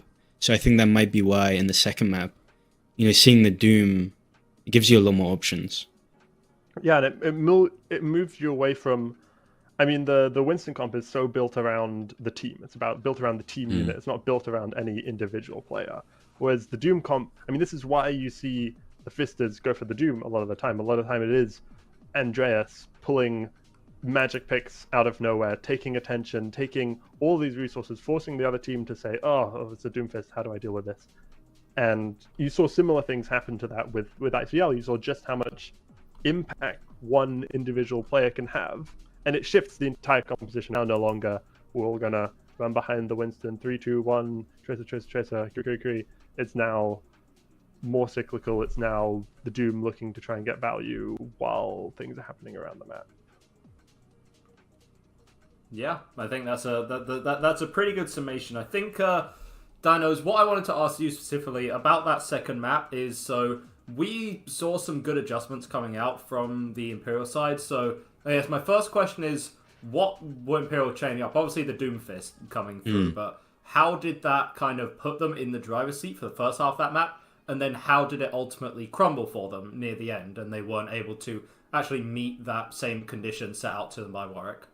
Yeah, so I think it started working really well because on defense you can set up your Reaper, you can hold these high grounds, you know, you've got this chaos with the Doom coming in and out, can't see too much, but on the attack, you know, you have the D.Va, the Echo, the Tracer all on these high grounds that you can't push too easily with the Doomfist and the Reaper. You know, they're all set up top, and, you know, without some big ult advantage, it's going to be really difficult. The D.Va's going to defense matrix, you're not going to have an easy opportunity to go through. So I think that partly it's defender's advantage, it's hard to attack with Reaper, I think just getting spammed, and the J9 was doing a lot on the Echo, just beaming people down, you know. I mean, you can see it with the fights that ICL did won when they were attacking, especially the point when they were capping points. Like, look at the reasons they capped point A. What's the reason they capped point A? Thrall had a Violet moment. What's the reason they capped point B? Thrall Ajax is beat and had a second Violet moment. I don't want to completely, you know, he was playing very well in map 1, and he was really sticking together with Matt Murray and enabling him being his support, I guess. But what was your comment about how close they were stuck together? I said that Thrall has a collar on and Matt Murray is holding the leash. Is how I would describe them playing on Tracer and Lucio. But you know, it really comes down to a difference in how you want to play, where you see your win conditions, right? And ICL have realized that their win condition is no longer on the flank. They then realize, okay, against a D.Va, our win conditions no longer Carl on the Reaper. Okay, our win conditions no longer Winston, one-to-one on the Winston. You're running out of win conditions as ICL, and you're going down the list of possible comps you have and possible ways you can win the fight. And the list is getting quite short at the moment. So they're definitely going to be sitting in a voice chat right now, talking and saying, what do we need to go differently? I wouldn't be surprised if you maybe went Zarya Reaper here. I'd want to see them try it. I think they're very good at trying different things, is what I'll say about ICL. Yeah, and then last question before we did hand it off to our casters. Dinos, I mean, you just heard from Cheeselord some possible adaptations, and I think it's a good point that you mentioned how you're running out of win conditions. At some point, you might just have to contend with the fact that, well, maybe on the day, Warwick are just the better team, right? You know, in a perfect world, the Doom would be working quite well. You could have the Reaper working. In another world, Carl's more flexible. In another world, my grandma has wheels and she's a bike, you know? So there's all these things that we can possibly think of until we get to the point where are Warwick just the better team right now? My question to you then, Dinos, is do you feel like a Zarya Reaper could be a good adjustment from ICL, or do you feel like they can still make this style work with the dive tanks? They just need to iron out one or two more things. Again, assuming that they're going to be playing the Reaper the whole time. We can't just, you know, invent fantasy worlds at this point. Yeah, I think you'll have to see with the map, obviously, on how well would the Zarya work. But I think it's definitely something that would be good to try. Carl Reaper on circuit. On circuit. That's what we need. Yeah, obviously. Circuit might be it. But like, I think also something you have to contend with is the fact that every map, Warwick have always come up with pretty good picks. They're pretty good at this sort of counter-swapping game. They, you know, the Winston having to go against the Bastion on King's Row, you know, that was Imperial's pick. You know, that was their map to play with. And Warwick made it look like theirs. They came out with a comp ready for what they were going to play. So I think Warwick will be able to maybe find those swaps, but we'll have to see what you can do outside of that diva. You know, are they going to mirror it? You get into a whole sort of different possibilities when you get in that counter swap game. Yeah, thank you so much again, Cheese Lord and White Gooseway Chinese Dino is going to be giving us some more analysis there. We're going to send it off to our very capable casters, Spectreon and Avalanche. Take it away for the next two maps.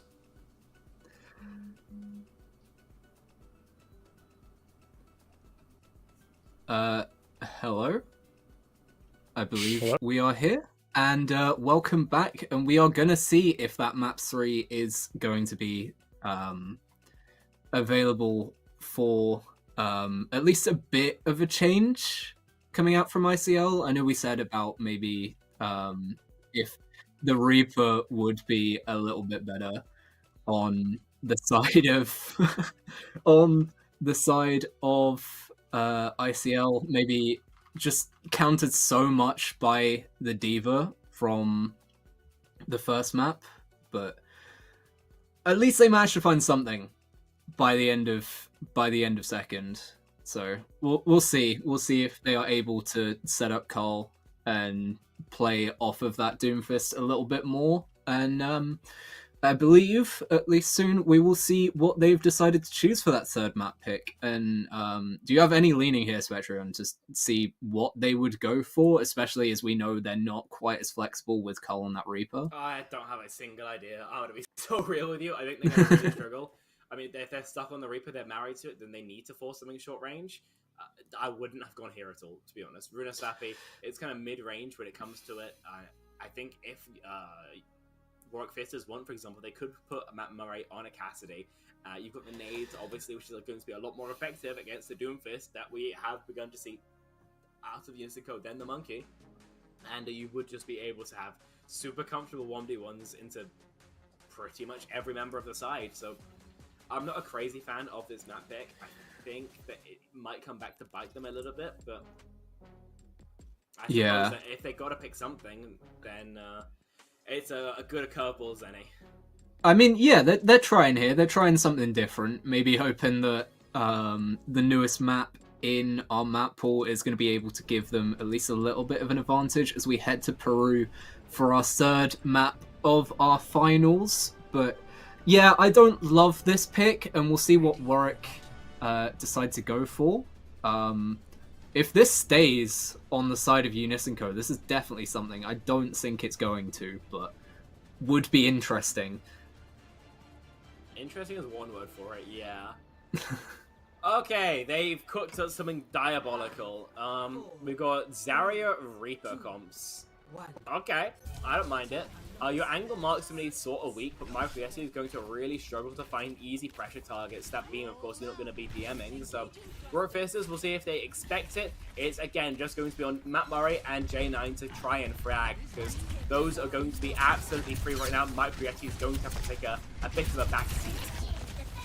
Yeah, another adaptation here for ICL, just looking to find something. And Colma just take down Keydog early. That could be this initial fight already won, as Saul goes down low again as well, but it's going to be a trade out of the two flex DPS, and going down low as well is Matt Murray, not able to get out after taking down Younisco, taken out instead by Cavetown Fan. Now looking for J9, not able to get out either. One Tom takes him down, and it is going to be a first fight win, and perhaps a little bit of positivity going ICL's way.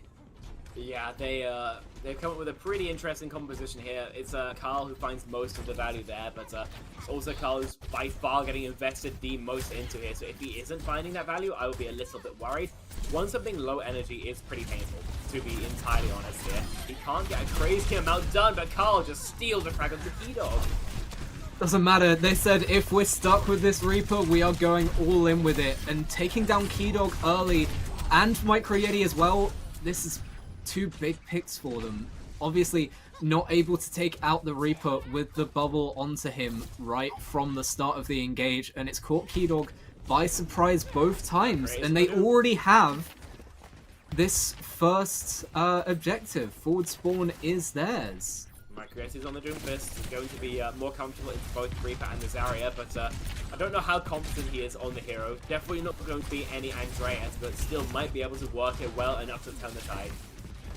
Yeah, they might not need an Andreas, but they definitely need something to deal with this quick engage from the Reaper. Looks like they've been able to settle into this team fight a little bit easier. Keydog not going down at the start, not able to find a big pick on the side of Carl, but already has the ultimate. Is going to invest it here. Oh no, actually. Able to win it out without it, potentially. J9 manages to take down Geode in the backline, but they're already still pushing this cap, and they don't need this Lucio as much if they're not trying to push through. The bubble comes through and is able to save Cavetown Fan, not for long, and dies with Pulse, tries to get it off, doesn't find anything. Instead, it's going to be the Blossom, which doesn't find anything either. Wonton takes himself down, and Geode goes down in the end to his opposite number. A fight win going back for Warwick. Yeah, the adaptations they made seem to be super healthy for them. Matt Murray's back on a comfort pick, the Cassidy. Micro Yeti has a much more comfortable 1v1 into Wonsum and Carl both. Again, another hero who mitigates well the ultimate, but a Graviton Surge, he won't die. It's a lovely beat from Brawl there. Yeah, very good beat. Is traded back. Geode invests his own. The Meteor Strike to stay alive is used by Micro Yeti, and Keydog able to win out that interaction between him and Carl finally. Also using the High Noon here. Puts a lot into it. Wonton manages to take down Matt Murray, but in the end, it's just going to be a sacrificial lamb as the bot keeps moving Warwick's way. Yeah, it continues to have that distance gap shrink and shrink.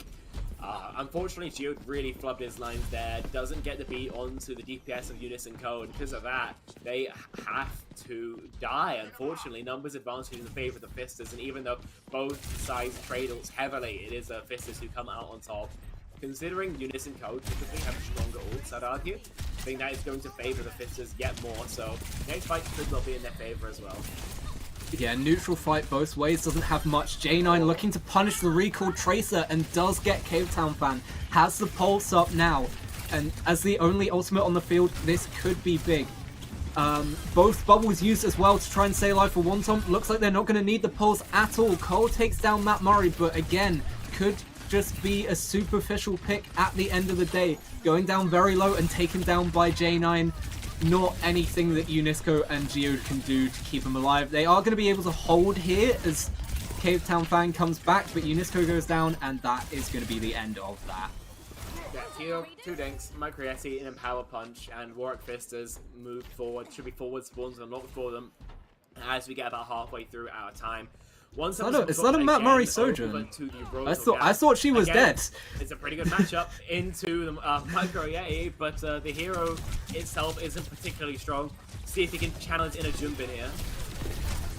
Yeah, Wonton deciding that the time for a switch is now. The Roadhog comes out instead of the Zarya. Matt Murray, even if Sojourn is dead, he is not, and takes down Cole. Geode goes down to J9 as well. And so does Cavetown Fan, using the recall to stay alive. Brilliant Tracer play eventually coming through, and even with a switch, doesn't look like anything's changed so far, as Warwick almost get the lead. It's just an opening pick onto Carl, means they can't really take the 5v5 they're looking for. Sojourn, as you mentioned, pretty weak right now, but into like a hero like a Roto, for example, where you can charge up so many railguns, just the sheer quantity of them kind of outweighs the quality being lesser. Yeah, both Kitsunes now traded. Micro Yeti uses that Meteor Strike to try and get something as J9 goes down early. Keydog also going low here, having a lot of pressure put onto him. Able to stay alive for now, and it's Matt Murray who gets Cavetown Fan instead. Micro Yeti just about able to stay alive. Manages to get back to Keydog, but not for long. Wonton using the hook, managing to stun them, taking them down. Cole pushed back, trying to find, is that Geode? No, sorry, Saw in the backline. Matt Murray is also decided now is the time to invest the ultimate. Not going to be much coming from it, absolutely nothing. Finishes up on the hook from Wonton, and now the fight going back the other way, and Warwick not quite able to take the lead. 3 meters the difference. Gonna be kicking themselves for that, but ultimately it was a pretty good push. Overclock there popped way too early for Matt Murray. Doesn't really have the results he was looking for. Doesn't clear the space and find the frags, and overextending, trying to find something with it, just dies. So Warwick Fist is now again on the back foot, behind in ults as well, and behind in micro. Yes, they're going to need a small miracle to stabilize here. Yeah, big pick onto the tank, and now that means that they can do absolutely nothing about the Death Blossom. Finally, Carl gets the reward for staying on Reaper for so long. Gets 3 with it, Geode cleans up, and even more capture now. At least they won't be kicking themselves as much for not getting the lead initially on Warwick, but... Yeah, I suppose there's that, but Payload's getting closer and closer to spawn here. Going to need to be, again, a heroic effort as they're back onto this D.Va. The counter swapping has gone insane.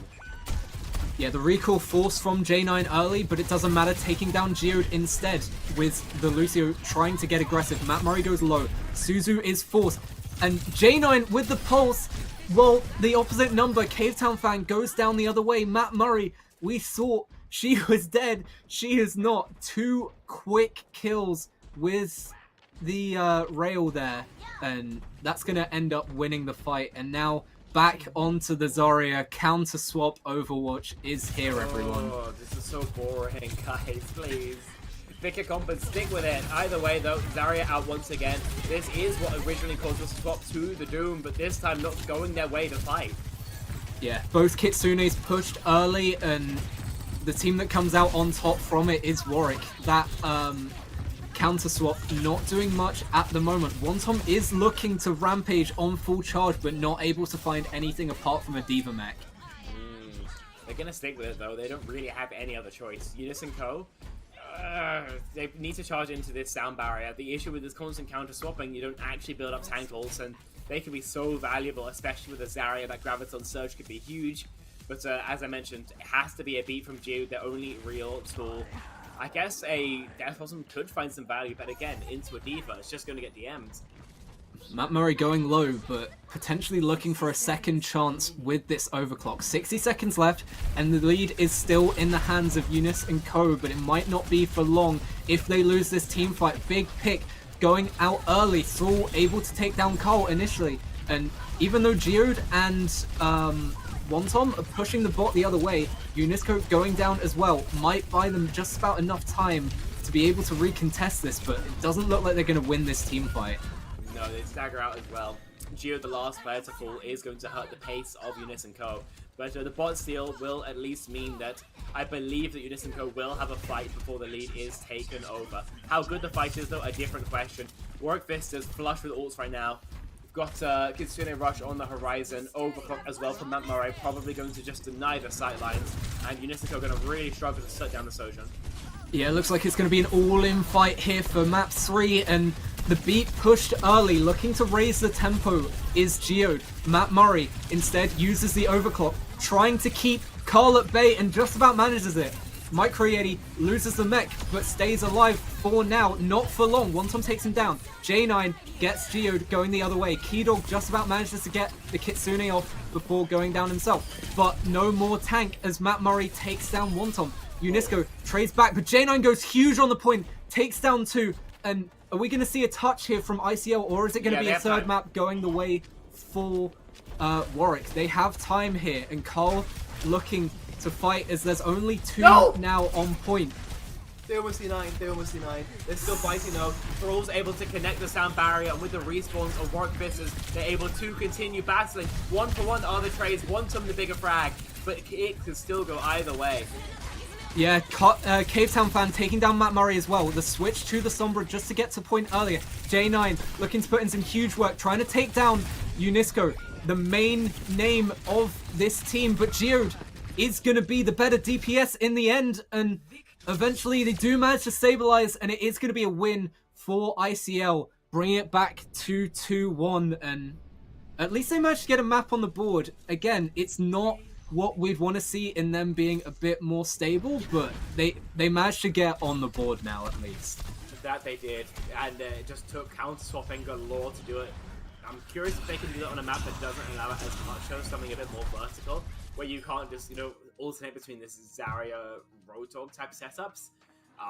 But in the end, gotta say, that's what got them over the line. Just constantly forcing their opponents off their comfort picks onto something a little bit more utilitarian, for lack of a better phrase. I'm a little bit surprised we saw that, actually, but it did draw blood for Younisco. They will not be going out of this grand final in 4-0 fashion. That, at least, we can tell you for free. Yeah, and I mean, any day you'd take a trade in not having your tank ults for getting the map win, especially as you're 2-0 down already in this series. And Cole managing to find a bit more. It looked, especially when they were on that Zarya, that they were trying to play so much into the Reaper that we've said that they've been locked on so far.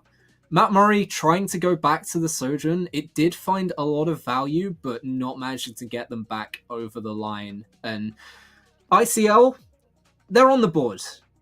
Scrappy, it doesn't matter how you win it. Chaos Overwatch, tank counter swap Overwatch, at least you've got something. And now they can look to build on this, but it is going to be Warwick's map pick for our 4th map of the series. Yeah, my question is kind of going to be, what do you kind of go next? Because I think we've still got, for example, Escort open. So Yeah. I feel like you want to go somewhere with verticality, so you can't just like tank swap your way to victory. For example, something like a Watchpoint Gibraltar, you know, where you know for a fact that they're going to be forced into playing the Monkey or a Doom, and that's kind of where you've been finding your success, right? They can't go towards the standard counter subs for you, the Zarya, the Roadhog, what have you. So if I were them, I'd go towards something like that, because if we stay somewhere with just flat ground all the time, then these ground tanks are going to be a huge issue. Well, they've decided that Circuit is the better pick. I'm with you. I would have liked to have seen something like a Gibraltar enforcing that tank to play on the high ground, but Circuit, you have the longer sight lines. Maybe try and stop that Reaper that we know that ICL have been stuck on for so long in this series so far. Maybe try and take a little bit out of that advantage that they were able to come up with the Zarya, but I mean, you do have the ability to play into that again if you really want to. Yeah, it's always a choice, but I think it will be a bit of a mistake if they do end up on a Zarya here. I'm not really sure about this pick as a Circuit Royale, but it's playable, I suppose. It's a lot of onus on to Matt Murray to frag if they want to end up playing the Widowmaker style. They've done that before. Again, not really what I would have went towards, though. I guess on like attacking second and third, it's more of an option, but I mean, first point just matters so much here. So we'll have to wait and see whether that was a judicious choice or not once we actually get into the action. Circuit Royale, really not what I was expecting. Yeah, I mean, Gibraltar really just seemed like the obvious pick, especially when you were playing so well earlier into that Monkey. I mean, the switch to Doom is there, so you're able to play that on Gibraltar, but I'm really surprised that we didn't see that coming out for the side of Warwick, but it's their map pick. They've decided to go with Circuit Royale, and soon we will be heading to Monaco. Just an overall strange pick, but we'll see if Cole is played into again. We keep coming back to it, but the Reaper really, just them being stuck on it so much, the lack of versatility that we were worried about with Micro Yeti coming in, it feels like that's gone the other way with ICL being stuck with that Reaper, but at least last map they were able to play through it and invest into it a lot more, and that did yield some results. Indeed, but that was on a Runa Sapi, where the sightline's going to be as long or short as you can make them. Here, when you're kind of forced to play these long ranges all the time, I mean, my guess for what they play was going to end up being another like Zarya Reaper comp. But as what we can see from Spawn, is that they've cooked up some sort of brawl, and I like the idea. The issue is going to be scaling, crossing the actual gap, right? Because once they get on top of Micro Yeti's head especially, it's going to be incredibly effective. When they aren't there, they're going to be essentially doing A. When your biggest poke is going to be Bat and May, I feel like you've got pretty big things to worry about. So for the side of Warwick Vistas, as we see sides are swapped right now, so for the side of Younisco, This is a hook, and they're not going to stick with it, thankfully. Younisco does main poke, waiting for Matt Murray to frag. J9 on the Genji, like a little bit longer range than the Tracer. Okay, they're swapping again. Okay, sure, why not? Well, I think we are now onto this Reinhardt comp, which we have seen on a couple of occasions in the pros. They have decided to use a Reinhardt if they wanted to on this map, but it's going to be interesting to see how much value they can get. Obviously, the shield keeping Matt Murray at bay for the time being, and just able to get a little bit of free push here before the engagement comes in. Deciding that they wanted a whole bridge, which not a bad idea on this map, especially if you're looking at being a bit more pokey. J9 already forced to use the deflect to get away, and now it's going to be one Tom onto Micro Yeti, and when you lose that space, especially with a shield that a Sigma really cannot deal with too well, cannot burst that down, might not matter if J9 goes like that. Geode manages to take down Saul going the other way, but Matt Murray picks off Carl with a headshot, and One Tom's feeling a little bit lonely on point. Still going to be a 3v4, so they do have the ability to play into this. Going to force the ice block out of Cavetown Fan, and yeah, they do have the closer spawn, so they are going to be able to get into this a little bit earlier. Missing their flex support is going to do them a lot of damage. That Baptiste coming back now, and they're going to look for a second push through this corner. Cooldown's back, and they can go as soon as possible. And this time, looking for a wall on Micro Yeti that misses. Yeah, those May walls are going to be huge. We'll see if they are able to keep them up and take down Micro Yeti with them. Able to stay alive with the kinetic grasp, and obviously not being caught by that wall. Matt Murray going down very low. Carl manages to find him, but is forced to Wraith out. And now, also, that Immortality also used and doesn't really do anything. Keeps Carl alive for its duration, but doesn't get much more. Montom manages to find his opposite tank, but is taken down by Keydog instead. But a huge amount of picks. That Blizzard going massive, and Cavetown Fan finding two. Him and Eunice and co cleaning up and taking this first point. But now it could be a bit more of a difficult situation for them to take second. Pharah's a nice adaptation from J9. The Genji was working, to be fair, but the Pharah is so much harder for them to try and deal with. Younisco just need, well, Younisco to clip this bird's wings solo, and that's just not enough firepower, especially if Thrall just plays all Pharah, like we're back in 2016 again. That was an EU classic that all of these players are absolutely too young to play with, but we'll see if it works out here. Yeah, able to stay alive for now. Younisco going down a little bit low and already using that Immortality field. You've got to question whether that's coming out too early, especially as it's such a big cooldown at 25 seconds. You do have the sound barrier instead that you're able to use, and going the other way, they do have Immortality of their own for the moment on the side of Saul's ult. One very low. Something you'd want that Immortality field for, as J9 tries to poke through, but is hit by the Fire Strike. Goes down low himself. Healed up by Thor and Keydog for now, and it looks like a bit of a stabilization as Micro Yeti decides the Sigma is not worth it. Going to the Doom instead, trying to put a bit more pressure, and Wontom does not know where to shield. Carl goes down, Younisco goes down, and eventually it's going to be another team fight win for Warwick. I can't say this is the counter comp I would have went towards if I was on the Warwick Visitors, but clearly it is working out for them. Now, this is one of the hardest points to attack, especially for a Reinhardt composition. Younisco don't even want to mess with it, so they're going to go over to the Monkey, see if Warwick Visitors are able to respond to this in the same way that they responded to the Reinhardt here. Obviously, Barrage from J9 could be absolutely brutal. One might not be expecting the burst of damage. Yeah, just an immediate burst on that jump in, not able to jump away, and already low even without the barrage, able to get away for now and get back to the supports.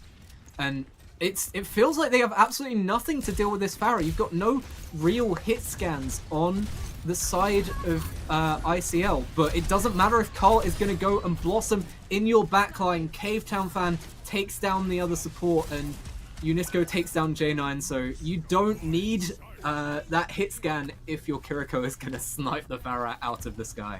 Indeed, and Hamari seems to be flirting with the idea of a swap. The Widowmaker still going to be locked in for now. But there's going to be a lot more scrutiny on the sniper's head, considering Younisco are on this mobile composition. Warwick Vistas right now somewhat struggling to find an answer. And I suspect that the Brigitte from Thrall is going to be their attempt at one. Yeah, deciding that that backline needs to be a little bit beefier. Keydog does have the nano, so we might see that onto Microyeti. We'll see what they decide to do. Or also a nano barrage if they want to go for it. But Cavetown Fan finds the early pick with the pulse onto Matt Murray. 4v5. J9 takes down Wontom and Carl. And a big investment back. That nano also used. And J9's going off right now. Takes down 3 in the fight. Might get the 4th onto Geode unless Geode can get away. Looks like Wontom coming back is going to save his life. Getting good work off the Pharah, and Younisco are currently being squandered by it, I suppose. It feels like it's either the dive onto the backline that works out, or the Pharah just cooks them. And now, with no easily diveable targets, Warwick Vistas might have finally solved it. Carl goes low early. I believe a punch from Microyeti getting the stun there, and Geode is going to be antied for the moment. Cavetown Fan just about able to get away, get out of the sightline of Keydog. Instead, trying to put aggression onto Microyeti, who is forced to use the block at the moment, has the Meteor Strike if they need to get out. Matt Murray gets Younisco as well after the pressure from Microyeti, and that's a very big pick to start off the fight. Carl gets revenge onto Microyeti, so there might still be a little bit of a fight here, especially with the Primal. They could push this if they wanted to. Able to get to high ground and really trying to burst down Thrall on the Brigitte, has to pop the rally, just about able to stay alive. Wontom trying to get away from this Pharah. Not able to though, as Thrall hits the whip shot. Younisco gets Matt Murray in return, but really not what you wanted. Yeah, some staggers as well, and closer spawns for the defenders, or at least when it comes to practical terms, means that Warwick Vistas will have a very comfortable final fight here. Ults online for both sides for this upcoming engagement.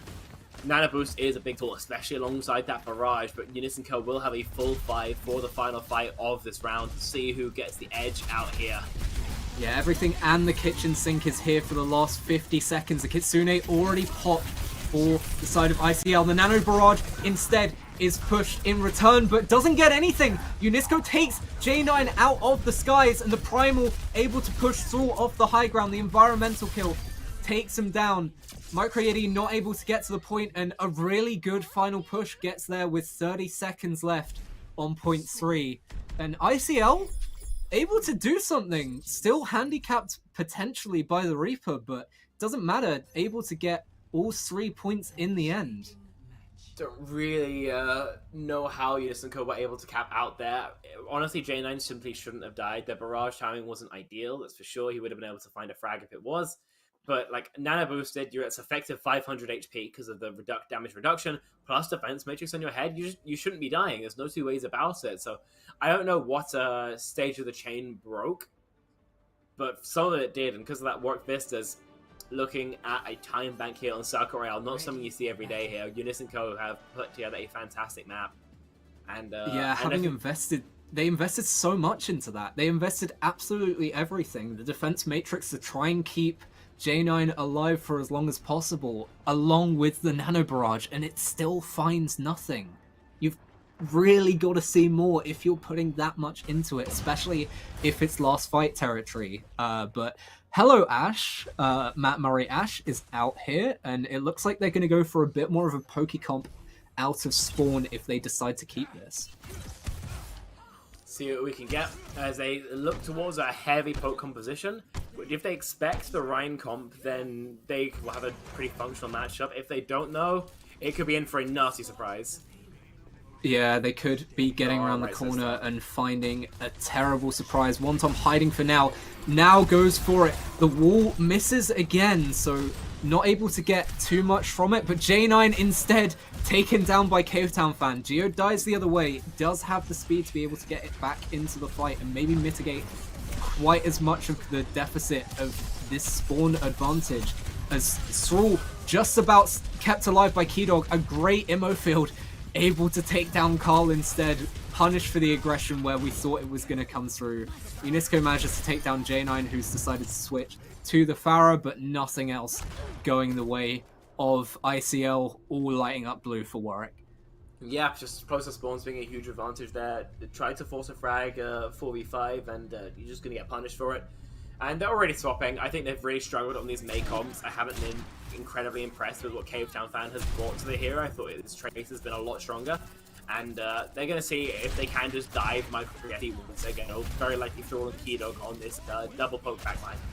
Yeah, if you're going to invest into this May, you really need to be hitting those walls, and they haven't found them at the moment. Matt Murray forced very low by the dive from Wonton, but able to stay alive. The wall doesn't catch him out either, but J9 goes down instead, trying to get around it, and it looks like Mike Creaty is going to be taken down as well. Can't eat that May left click, and just a big stagger in the end is going to be able to stabilize and keep first point for now for ICL. Indeed. There's a strong fight here, and again, I'll be thinking about going for, some sort of survivability swap. Lucio's going to do just fine. They're hiding, I believe, with Blizzard. Could catch them unawares. There is the speed to get them out, but no cleanse can make it so much harder. Yeah, the Blizzard's already here, able to get away, but the Blossom catches them instead. You get away from the cold, out of the saucepan, into the fire of Carl, and Mike Creaty with a little bit of stagger as well. Team kill. 2 ultimates use both DPS ultimates, but they get the rewards for them. I mean, that was the strong fight of Younisco. They were always expected to clean that one up. Warwick Fisters now have a much better chance now that they're charging to some of their own. Yeah, the wall used defensively by Cavetown Fan to stay alive for the moment. Keydog has the window and uses it. Cole gets Matt Murray before being caught by that Sigma ult, and Cole trying to go huge doesn't find as much as was needed, but a lot of ults invested here just to try and get the first point from Warwick. The copy also used from J9, and they've got nothing here if there's a touch coming through, which I think there should be by the time they get back round there for ICL. The chance of them finishing with a similar time bank seems relatively low right now. Younisco might have a 30-second lead should we go to OT. A touch should be possible. It's just a super long distance in between first and second fights here. See if they actually get a proper touch though, as one of them just gets obliterated. Yeah, they do have the Primal though to stay alive, and instead it's Matt Murray who goes down first. Geode with the kill eventually gets a cleanup, and already the Immortality field. It's only 25 seconds left. Wonton goes down in the backline, but you really need to get back to this point if you are Warwick, and J9 going down as well is not going to help things. Cavetown Fan getting the cleanup, and even though they're not full strength on the point, it's going to need to be a quick turnaround for Warwick with only 10 seconds left. Cole is going to try and get as much of a stall here, trying to take the fight early. Doesn't get the beat though! And that Death Blossom could have been it to save everything. High Noon as well now for Matt Murray. The one ult that they have, gonna hope to go huge. Gets Wonton, gets what it needed, and it looks like it's gonna finally be a first point capture for Warwick, but they had to do so much to get here. All they can do is look to the future. 2.5 minutes should be ample time to cap through second point. For what it's worth, I haven't been a crazy fan of the Warwick Fisters compositions. Generally, I think they've been a little bit too short-sighted for my liking. Oh, come on, you can't be dying there, J9. A crazy clip from Cavetown Fan, as well as an overextension, has just put all the brakes onto any momentum the Fisters might have accrued. I mean, yeah, you've got good ults, that's for sure. The Flux and the Dupe is a particularly strong combo, but you're 4v5. Yeah, and the stick as well onto Thrall from Cavetown Fan. Going absolutely huge. J9 is going to copy to try and just squander, like maybe get the fight back, and is going to take down Younisco. But is it going to be enough? The pulse misses on the copy, and Wonton taking down Matt Murray. Keydog going down as well. Mike Creaty manages to get one, but you put the copy in as well after dying first and halting that momentum. 1 minute and 30 left. You can't be playing around like that at the exit of that second hotel point. Changing comps again. Got the Diva, got the Kiri. They have a rush, but they're going to get rushed on. Yeah, and the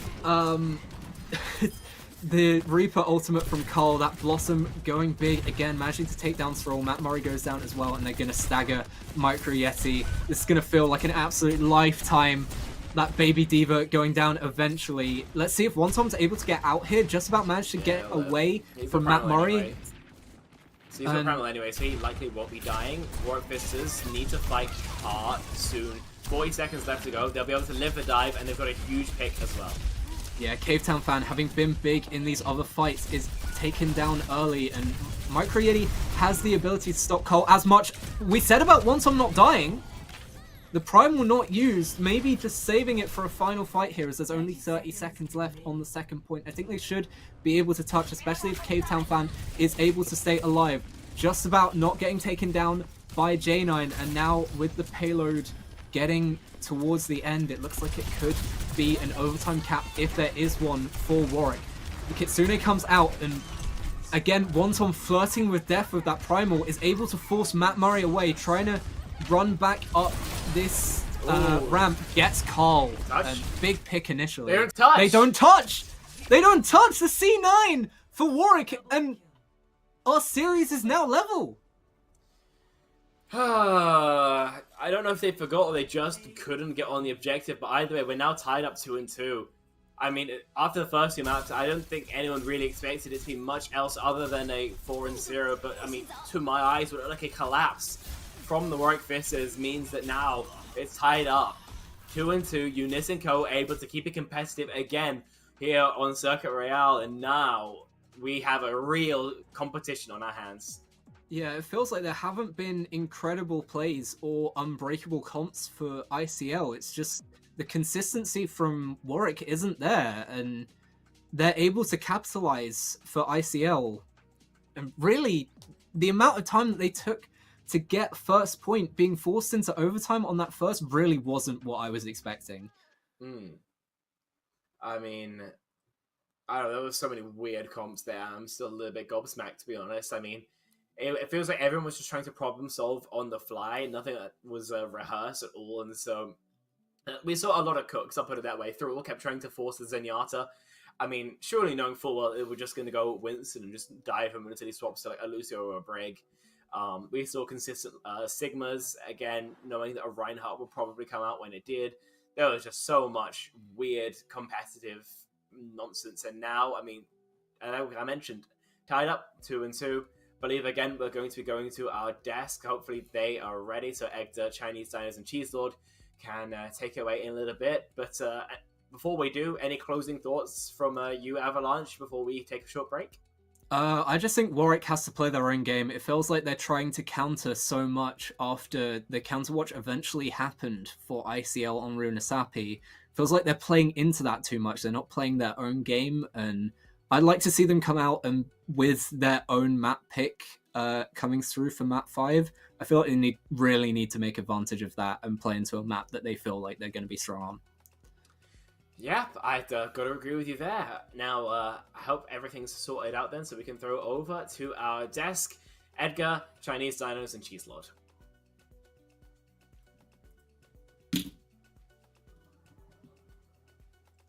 Well, this series has gotten a lot more interesting, hasn't it, ladies and gentlemen? 2-all we have it right now, all tied up between Warwick and ICL for the time being, and some crazy adjustments came out. I mean, Runasapi, that one was a bit of a photo finish. That one was too close to call. But Circuit, the game never really seemed out of the hands of ICL there. I think the casters right now, they were just talking about a little about Counterwatch, and I think Cheeselord, you explained this quite well on Runasapi, if you just want to elaborate for the audience about how the Counterwatch was actually sort of better from ICL than it was for Warwick. Yeah, I mean, I sort of expected to see this from ICL. They've done this a few times, but essentially what's happening is within ICL's sort of bundle of compositions they can play, they only really have to change the main tank. They only really have to say, are we playing a Winston? Are we playing a Zarya? Are we playing a Doomfist, a Hog? Warwick, moving 1, 2, sometimes 3 pieces, like the hero doesn't change, but maybe you'll move Matt Murray onto J9's hero and J9 onto Matt Murray's hero. And so when you have to start moving these pieces around very quickly, things get a bit shaky. push is always going to be a map type that favors counterwatch because you have that first team advantage, you push your lead, you have time to swap when you come around from spawn, bish bash bosh. But, both of those maps, I think, came down to C9s at the end. I think Runasnappy came down to C9ing the bot away on N-1 fight. And, well, it was a bit of a C9. Mm-hmm. They probably would have won the fight. They still had Warwick had a long way to go into winning Circuit. But it does look like ICL have reached deep into their bag of tricks, and they've found something that has worked. Warwick have, found things that maybe can combat it, but not enough so far. It seems to be the counter swapping that's doing it, right? It's as you say, initially trying to sort of force the same compositions on certain maps didn't really work, and it's like, well, okay, if we're going to stick to the Reaper and the Tracer, we're just going to adjust the tank as brutally as we possibly can. If they decide to go over to the D.Va, we're going to play Zarya. If they decide to go over to a Doomfist, we're going to go to a Roadhog. And as brutal as humanly possible. I mean, Dinos, what were your thoughts on those two maps we just saw? I think the game was largely decided by, really thin margins. Like, especially on Circuit, that Mail, pushing through first. That changed the game, Warwick having a really good hold. It's really close. You think it's, an easy first ult for Warwick, and then you just see that Mayhold come. They all die. I think that with Runasnappy, Warwick could have capped. There were so many close fights. The counter swap game does go in favor of Imperial, but you do have to win those fights still. And it's not easy when you're swapping tanks so much, especially when you're seeing Warwick stick more on that D.Va, kind of staying more true to it. But you have such a different approach, especially when you're coming with something with the Roadhog. It's something you'd see more in ranked, and it changes all the ult compositions. But I think that what we've seen, Runasnappy looked really close, a bit dangerous. But I think that we saw from Circuit a lot more dominance from Imperial. I think it's what I expected to see more from the start of that sort of those 3-2-1s, really cleanly, being staged. You're seeing good coordination. You're running past. If you're watching from J9's perspective, like, he's doing so much, but he's just spectating. Yeah. One Tom just running through the backline, and there's not too much you can do, especially when you're playing like the Sig. Luckily, they swapped onto the D.Va at a good time, but I think it was just a little bit too late. Yeah, and you're talking about standout players there, right? Cheesewood, I want to ask you, are there any players last two maps you think have really stepped up, started coming into their own a little bit in this series? It's really hard to tell, because I think the person who's really stepped up for ICL is the person who keeps calling for all of these Chaos plays. The person who says, okay, hide in this corner, we're going to report, we're going to Blizzard. The person who is making those winnable calls. It might be Carl, it might be someone else, it might be Wonton. Whoever it is, good job. I think that as Warwick, you've got to be reacting to that. I think this is where you're losing. You're losing the fights you shouldn't lose. You're losing to Chaos fights because you're not sort of tracking well enough. They have this ult, they're going to try and Chaos fight. We're not checking our corners enough. We're not planning for the fact that they're going to dive our backline, and we're not planning for we're not reacting quick enough. It's just it's a very fast-paced game, and I think where ICL win is where they're getting to dictate the pace of the fights. Where Warwick are winning, they're saying, we're slowing the fights down, we're going to play really slow, really nice, things are going great, I'm in complete control, this is my playground. And the fights that ICL win are where there's like a gap in Warwick's defenses. They find that gap, they push everything they can through that gap, and they just blow open this armor. And suddenly they're all over your backline, and everything's over. Yeah, just going everywhere, right? And then the question that I wanted to, but before we hand it back off to our casters, Dinos, I wanted to ask you, the pendulum has kind of swung back, right? It seemed for our first two maps that White were quite solidly in charge, and now Younisco, they have a way back into this one. So let's flip the question that we asked during the last segment. Now you're Warwick and you're on the back foot, right? You're down two maps. Circuit wasn't particularly close. You were out of control that for a lot of the time. What's a map pick that would kind of be suitable, especially considering the map types we have remaining? The options are getting limited. You'd love to pick a Colosseo, but Runasnappy has already been picked, right? So what are we thinking kind of map-wise, or just what adjustments can they make to start, dealing with Younisco, who are having a bit of a resurgence in this series? I think you want to go back to that sort of spammy long fight, D.Va, Echo, Tracer, and kind of put the just play slow, you know, spam the Winston, force them out. I think you want to stay away from something brawl centric, you know. I think that's what we saw on Circuit. It's a very brawly map. You know, you can play the Sig, but brawl is good there too. So I think that, yeah, just something like a Junkertown, something really out there, you know. Obviously you can't because, you know, they just pick Circuit. Which flashpoint would you pick?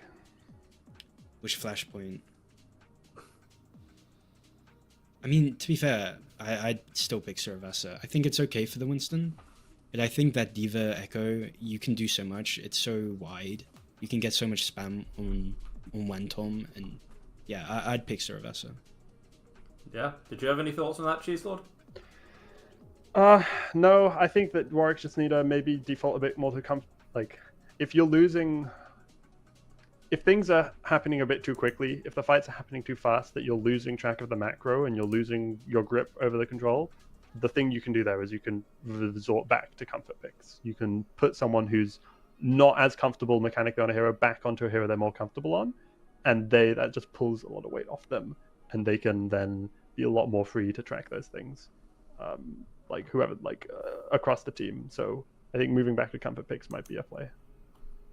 Yeah, well, comfort picks it is. Also, we did want to update everyone on how the Open Playoffs Finals games has gone. That was streamed over on the Durham channel. That was a 4-1 to the Sheffield Dragons. So Sheffield Dragons, they do in fact scrim 2.3k, but they are your Open Playoff champions. They win, I think they win some keychains, so that's not bad, a little goodie for it. It's not quite cash money, but you know what? Congratulations to them all the same. But that is all from the desk once more. We'll be seeing you again in just a couple maps' time. Again, we got at least 2 maps to go, ladies and gentlemen. This series is coming down to the wire. It is becoming a bit of a nail-biter, so you do not want to go anywhere. You do not want to miss any of this action. We are going to be handing it back to our casters, Spectreon and Avalanche. Take it away.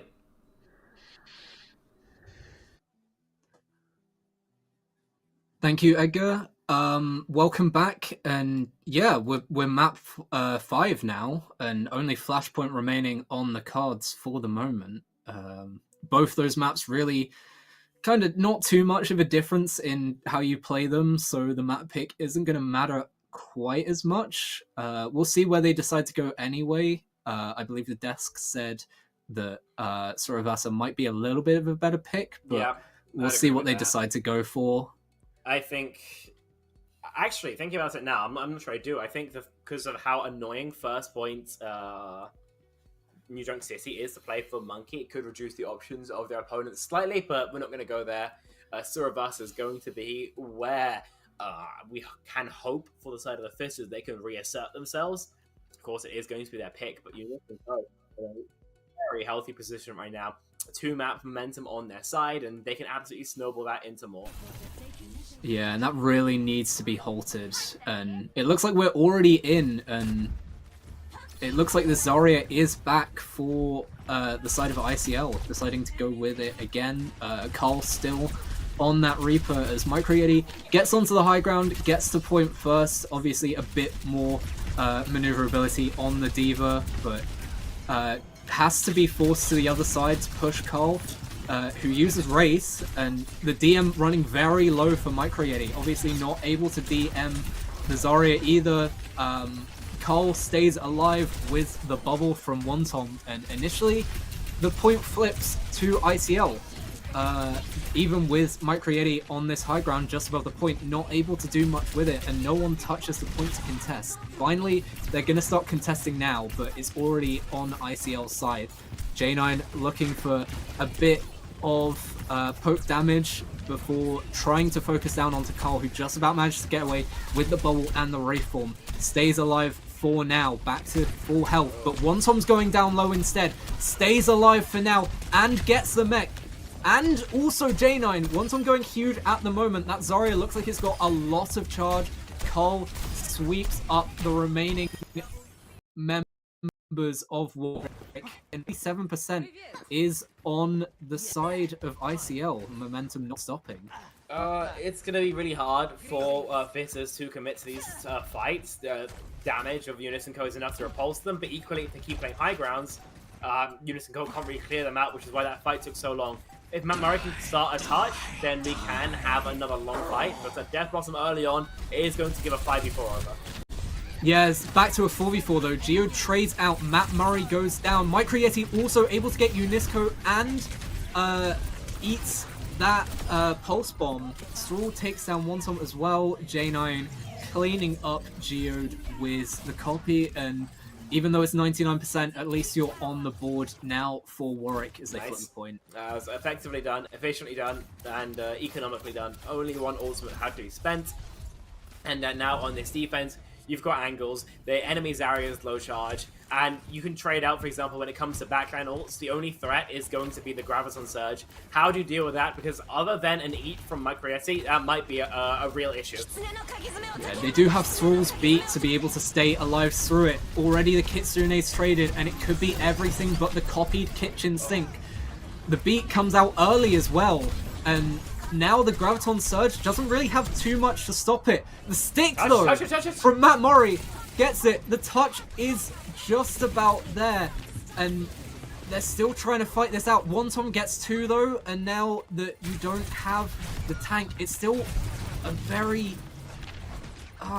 just about able to stay in it are ICL, and now I don't think there's going to be much besides just a touch from Warwick, and it's going to be this first point going to ICL. Huge issue there from Thrall, ended up beating first. I mean, when you have to respond to 2 ultimates with just the 1, then you'd absolutely hope it at least comes through second so you get the better beat. But it's Jude who gets the better beat, and even though the kills don't instantly go in their favor, it means the grab does control so much space, it's HP advantage. This is now off, I'd argue, is their best control point, and they're still on the back foot.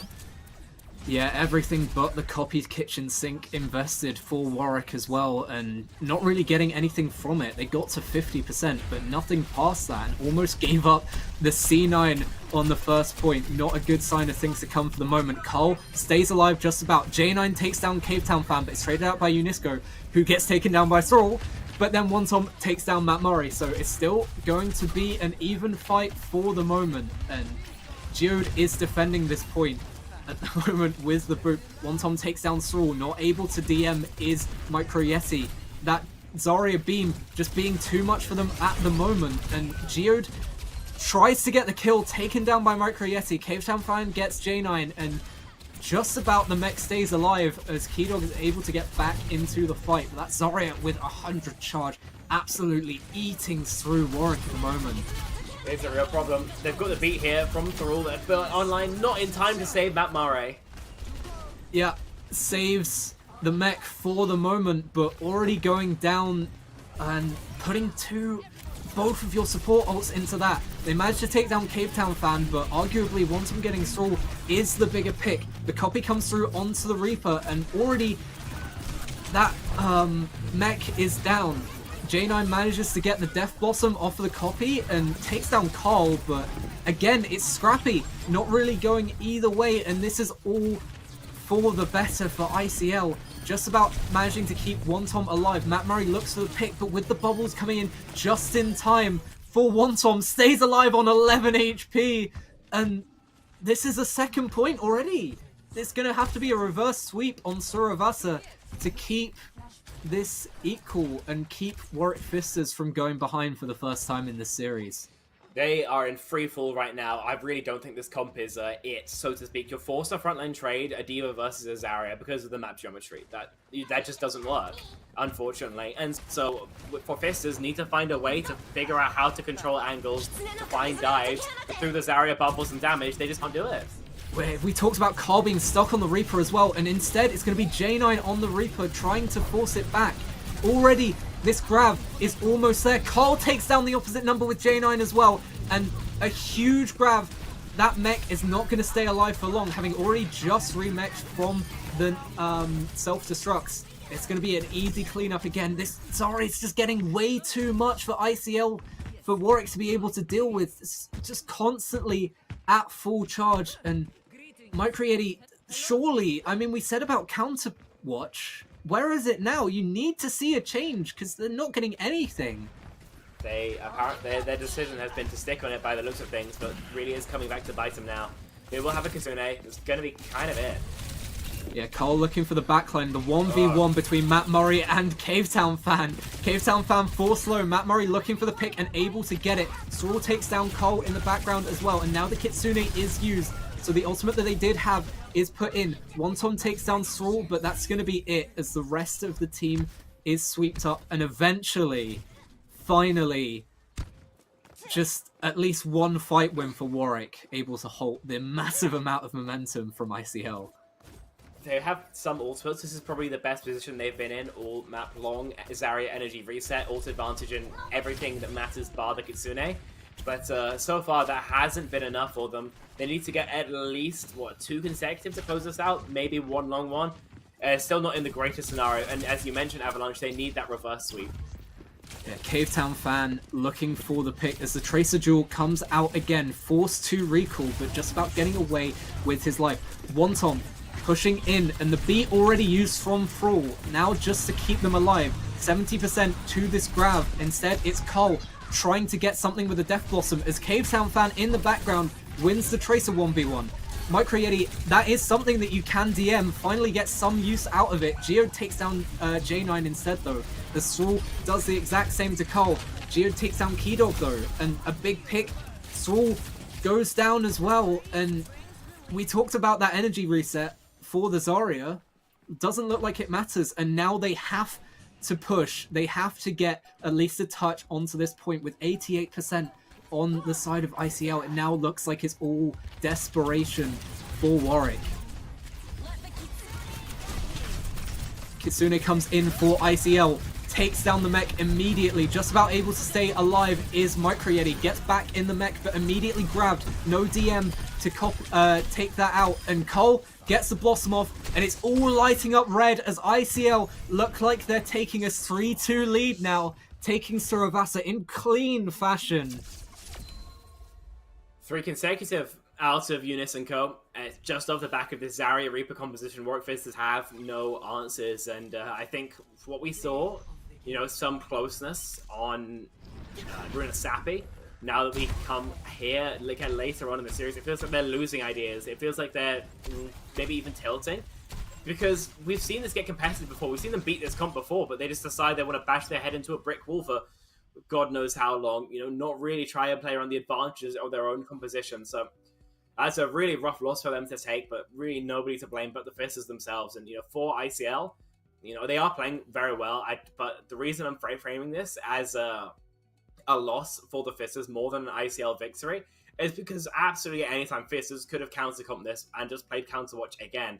But instead they just stick on a comp they know has easy counters on a kind of map that really doesn't favor it, and surprise, surprise, they lose it out. I don't really know what else to say other than that, because right now one sub is just absolutely microwaving them. Yeah, that Zarya is full charge 100% of the time, it feels like, and yeah, D.Va's strong at the moment, and it feels like it is a bit of a comfort pick for Micro Yeti, but if you're getting diff that hard on the tank, it doesn't matter. If the Zarya is just microwaving your team, it doesn't matter if you're DMing Reaper Blossom or you're picking up those Tracer Pulse Bombs. You're countering those ultimates, but at the end of the day, it doesn't matter. You could throw absolutely everything into it and you're still losing. They threw 4 ults into one fight. The only one that they didn't have was the copy, and that was the only one that they didn't use because they couldn't, and they still didn't win that team fight out. And it feels ridiculous that they're sticking with this. And I'd hope to see them change things up as the map pool gets a little bit more varied for their ability to pick their next map. They're 3rd in a row. I believe they got 3 picks here, and surely they can go towards something where it's going to be awkward map geometry for the Zarya. Okay, to be fair, Midtown has been always a comfort pick of the Vistas. Thinking about it now, I don't think it hurts Zarya as much as you'd want. Again, like a jib would be ideal. It will have longer sightlines for them, that's for sure. So they will have some opportunity to just allow Matt Murray to frag. That was where a lot of the contention on Runa Sappy came into. But we've seen long sightlines before on poke-based maps. That was Circuit Royale, and that was a victory for Younisco. So, folks, we could be seeing the final here. Last map of the USS, the Summer Splash Tournament. And just the singular map to decide whether we go to a 7th or not. 4-2, looking likely right now, unless the Fisters have figured out some counter swaps.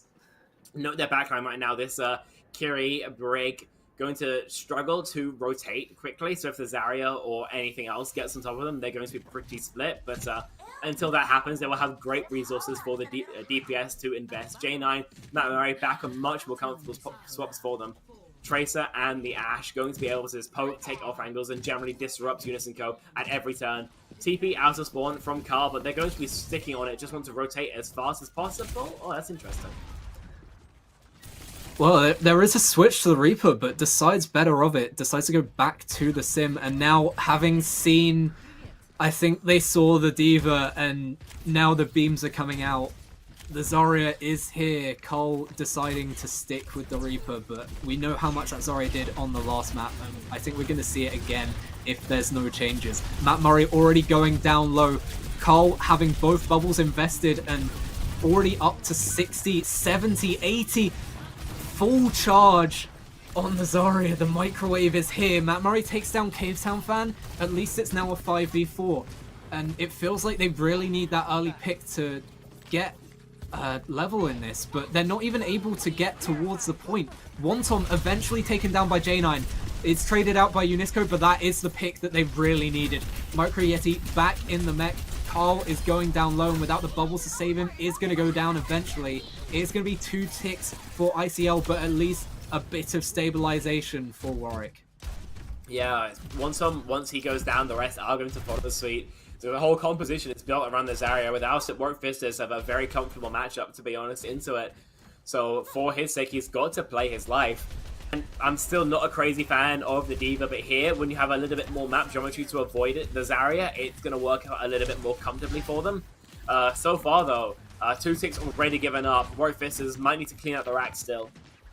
Yeah, you have Matt Murray on this longer sightline on the Ashe trying to get a bit more advantage, but already finds the microwave running at him and so much invested to try and keep him alive. Cavetown Fan tries to get the pick. Carl comes in instead, takes down Matt Murray, cleans it up.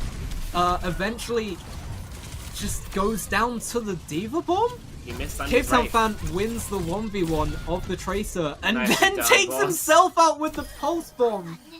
Called it a reset. I can't lie, I did not see the vision for that stick.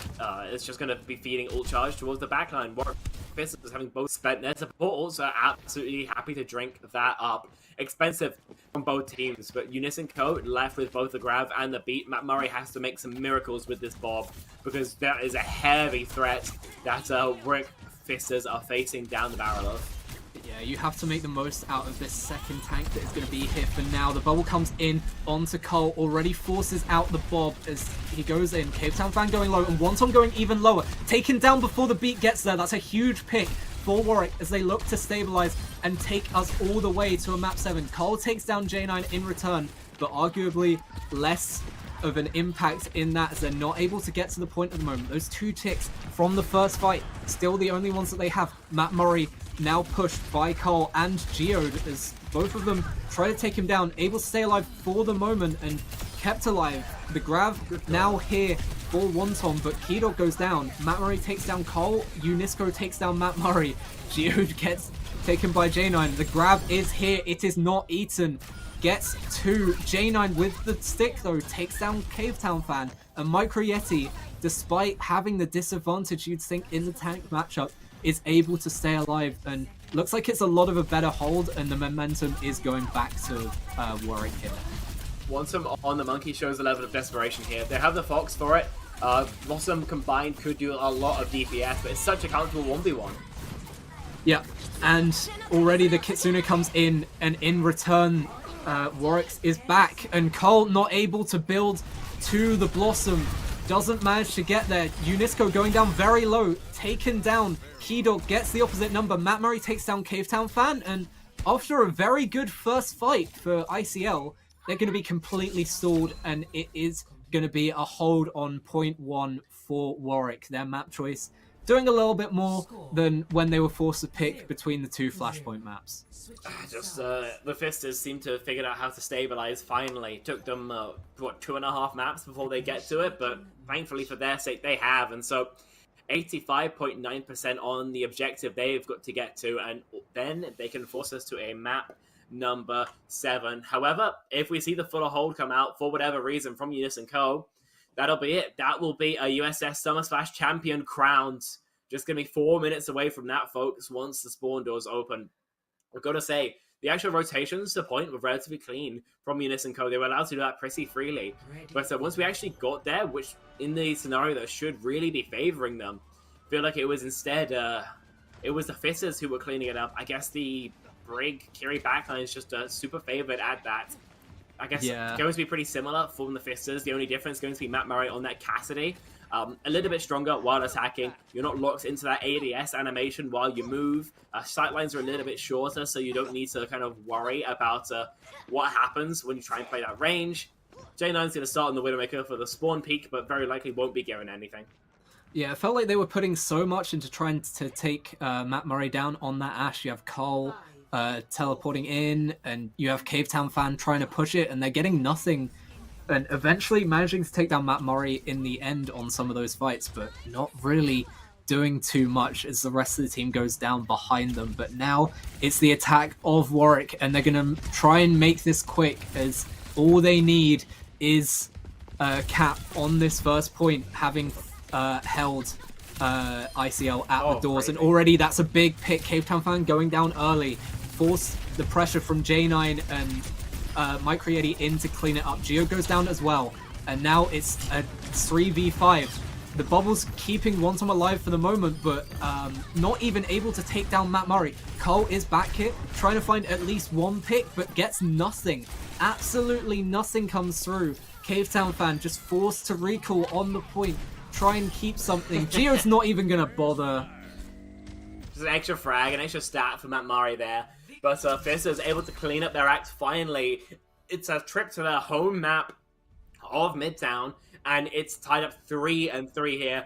We're going all the way to map 7 of our best of 7 here, and we wouldn't really have it any other way. I gotta say, that was a lightning fast attack there.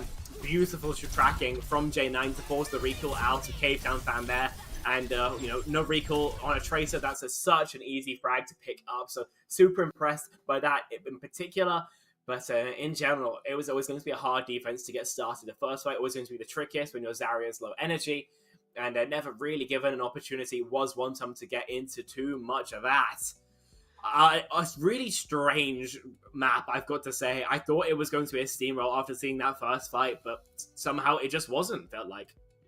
Yeah, I guess when your comfort picks aren't working on your heroes, you choose to go to a comfort pick of your map instead, and that finds the way to 7.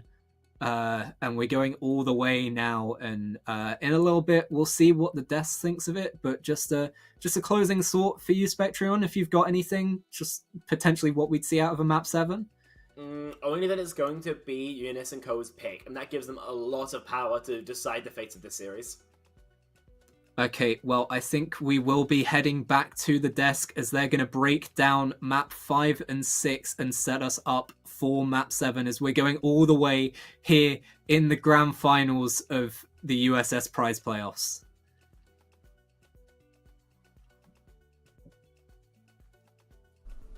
You should have believed me when I said that we don't want to go anywhere, because Jesus Christ, we're on map 7. It is a long day at the office. I mean, hey, look, we're just chilling. We just get to have a look at the maps, of course, joined by Cheeselord and Chinese Dinos once more. I mean, I guess first I'll ask you, Cheeselord. So that map 5, that was all ICL. Warwick had absolutely nothing to say in that one. What was sort of the key to success for ICL on that 5th map, Surabasa? The key to success, they rolled out on the correct composition. I think that that is the point in the series where they have most figured out what they want to play against Warwick, and Warwick have least figured out what they want to how they're going to match it. I also think that the map type is kind of rough.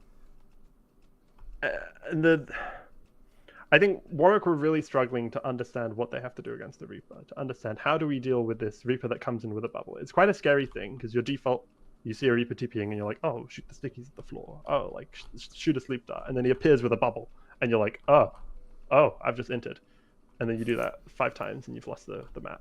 So I think Flashpoint was really a learning experience for Warwick and how to deal with that.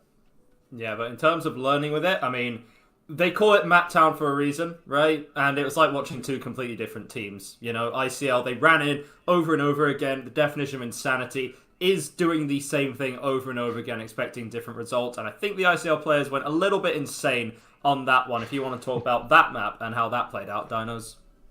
Yeah, I mean, I think the key thing is the amount of value that Thrall got on Brig. You know, he got some really key rallies. I think the amount of sustain, you know, you could see Carl going into the backline with the Tracer, and, you know, Thrall just being able to keep them sustained through the long fights, which, you know, they're playing for. They're playing to out-sustain them.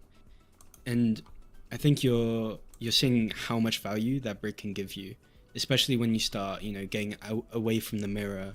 You're creating new sort of win conditions, and then you're also, you know, you have more survivability just on that Brig.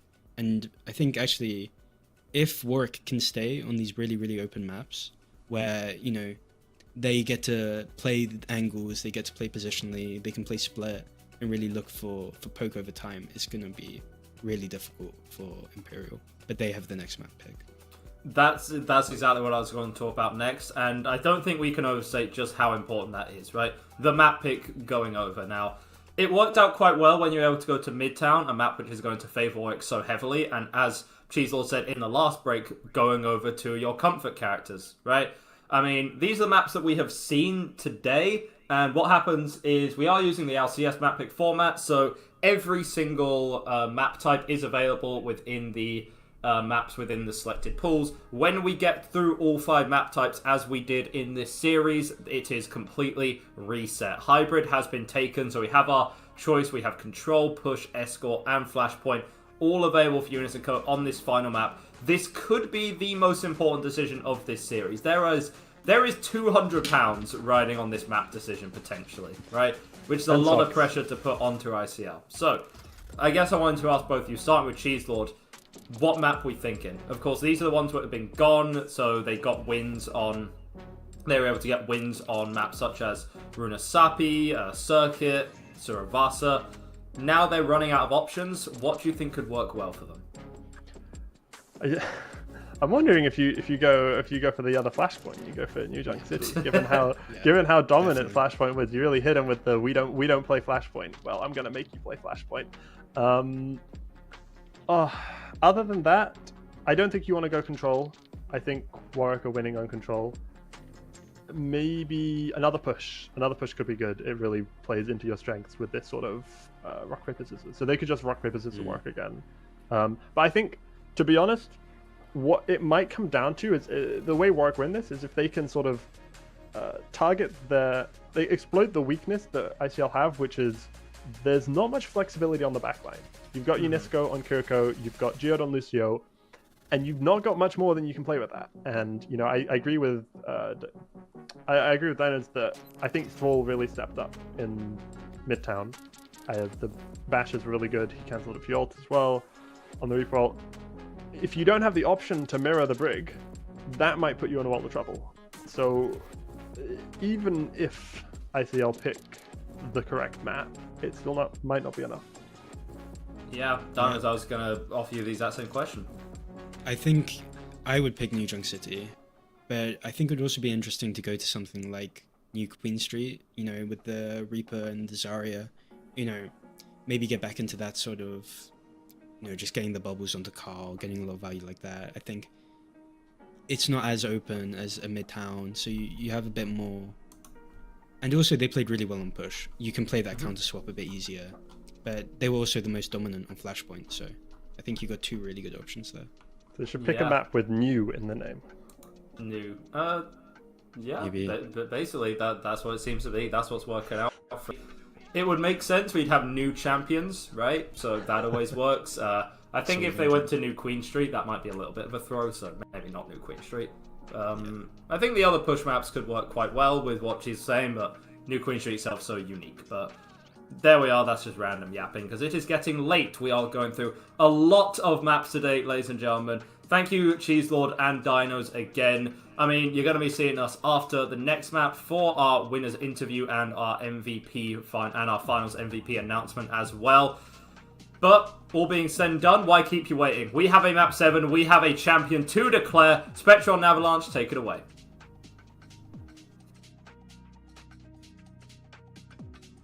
Thank you, Edgar. We are here. It is map 7, and after going down 2-0, it looked like ICL were going to be taken out early, but it is their map pick that's going to come through instead. And we heard the desk's predictions for it, and it looks like we're not going to be forced to wait much longer to see what's going to happen. And I'd agree with them. I think I'd take it to the other Flashpoint map. I'd take it to New Junk, but we'll see what they decide to pick. And they have gone for that. So obviously, having seen how much of an advantage they had on Suravasa, they want to have that again. And they're taking the I do not want to play Flashpoint. Tough. You went down 3-2, and even though you were able to take it to a map 7, we're going to force you to play both of them. I mean, especially with Flashpoint, I feel like it's not worth starting on the D.Va. This point here, Arena, is, in my opinion, the worst point for D.Va in the game. My team has a D.Va one trick, we don't play D.Va here. It's just not worth it. It's so hard to get the angles, what you want, the range that you want. You will end up getting frontline traded. I really don't like seeing Fisters look towards it, because I know for a fact they're going to get punished. Outside of Arena, D.Va's going to be a lot more viable, and I see some hope for them. But I gotta say, this is a super strong pick from Younisco. In my head, they're favourites to win this map like 70-30. Yeah, the support backline looks like it's going to be a mirror, with both teams deciding to go for the Kiri and the Lucio. And we'll see. I think it should be a tracer swap for both of the DPS. So we'll see if the range of Matt Murray can do a little bit more. But yeah, Micro Yeti should be punished on this first objective, as they look to go in a different way. They look to go in through the back of the point and take a little bit of poke damage. Cole already invested one of the bubbles by Wonton. The second one to keep another alive. It's a Cave Town fan who gets the first pick, but J9 gets Cole in return. So a lot of the damage that would be coming through for ICL is not going to be there. Micro Yeti goes for the dive again, and with no sightline for Wonton, they're going to be forced to push back to the point. And now they're playing right into this Zarya. No DM for it, but Wonton is going down low, very low in fact, able to stay alive for the moment, getting pushed around by the Lucio and the D.Va, but stays alive. And already we're seeing this D.Va get found out on this point that we thought would. And it's going to be a first cap after Saul goes down for ICL. Again, first fight's going to be your best shot yet, and so Warwick Fister's not converting that chance, especially with the pick onto Carl. I mean, it's absolutely brutal for them. It's I couldn't really find a target by those two things. Tried to commit onto Wonton on the low rounds, which is kind of what you want, and instead just ends up dying, hemorrhaging frags. They also wait too long, so Carl gets back. And it's I don't believe Thrall would have. It's just it's really not what you love to see. So 50% already here on Arena. They'll have probably one more good shot to contest for it. Yeah, they really needed to get that pick onto Wonton, investing so much into it and not finding it. Instead, it's going to be a Kitsune that comes through for Keydog. Younisco has it and now pushes it in return, just about getting it in time. And J9 looking for the pulse, not going to be able to do much with the sound barrier from Geo. Saul, not quite there yet. J9 has the pulse though, both DPS ults, and a huge D.Va bomb on point. Gets Cave Town fan and Geo. Wonton manages to find Keydog, but is going to be the only one left alive. And we'll see if 99% is going to be able to be found. Younisco goes down, and yeah, it's going to be 99%. So a flip of the map, a flip of the point could be all that's needed. Micro Yeti going down very low, but manages to stay alive. The trick here, though, is how do you make that repeatable? Because you're not double killing with bomb every fight. It's just not realistic. So Younisco are coming back with 3 ultimates, the grab among them. There will be a beat for it, but Warwick Fisters, how do you win against this Zarya matchup consistently? Yeah, you potentially need this high noon to go big. You don't really have any other damage besides potentially a pulse stick that could be used to turn the fight completely in your favor, but they might not need it. Cavetown Fan goes down early to Matt Murray, and Cole is forced low, has to race away, gets stuck, and J9 gets the kill. Younisco taken down by Matt Murray as well, and it looks like it is going to be a little bit more repeatable if you're able to find a fight like that. Yep, exactly. Once him goes down, that's charge lost on your Zarya. Great job there, making sure that they don't even get a chance to start using their ultimates. And as long as you find one stagger here, they won't have a chance to fight for arena at all. But again, it feels like more of a DPS frag kind of fight than just actually winning out off the strength of your composition. They gank the Tracer, no touch comes through, and somehow Fistas steal away arena. This has allowed them as well to start banking some of their own ultimates, so they'll be able to go band for band, as it were, with Younisco, and consistent picks, consistent frags from TKH. We're going to try and get a listen in, if we can, to see exactly what's going through the minds of these teams right now. Yeah, we'll see if we can hear from Eunice and Co as they try to take this second point, which really they need to do if they're going to flip the momentum back in this 7th map. Oh, they go. Chase. I'm gonna. Nice. Don't die now. Okay, back. Go point side. Go, yeah, they're going out. Anyway. Point side. Okay. Cap boobs. Go high. Okay, they're gonna have. We need to get. I kind of don't like this. Am I not just gonna get? Another bomb. I don't know about bomb, but yeah, another rush. That's fine. Good for you. I'm keeping them. They're gonna TP on. Yeah. Can we walk on our side? Can we just go point? Yeah. Go point. Walking top. I can push top. I'm gonna TP. 3, 2, 1. Take one now. Yeah, take point. Cass going high ground. Oh no, Cass. I don't have. We're still in this. Let's be. We can grab. D1. That big fight for Warwick with huge ultimates used for the side of ICL, not able to take advantage of any of them, and it's Warwick who gets the first advantage on this second point. TKH goes for the TP play again. We've seen it so many times with the bubble. Able to stay alive for now. Younisco needs to keep himself up, just about able to, through the Suzu and the TP. Takes down Micro Yeti's mech instead, but J9 takes down TKH. One tank down on one side, the DPS down on the other. Huge stick from J9 and doesn't get saved by Geode's beat. Pushing the beat in, trying to stay alive. Geode now taken down by Matt Murray. J9 gets the win of the Tracer duel, and it looks like it's only going to be one Tom left. Zarya does have so much power, but not when it's in a 1v4. No chance there, and just didn't have the HP for it. Stealing the point is healthy for them. It means that Warwick Fistas won't be capping out right now, but a touch at all from Younisco is going to be tricky. If they do, they could even maybe go for like a pulse grav combo, which would be super powerful if Keydog doesn't hit the cleanse. But 2-0 here. Warwick Fistas again able to scrape out another sub-map. They're going to need to be the reverse sweep from Younisco if they want to complete the upset.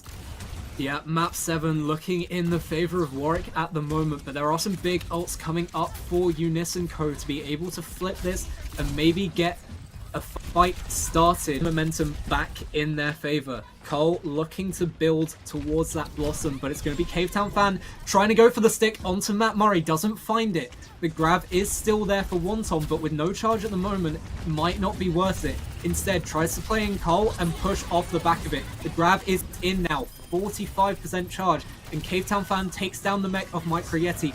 Matt Murray gets the better of Cole, though, and with this Kitsune boosted High Noon, just about not able to take down Geode, but gets the follow-up himself.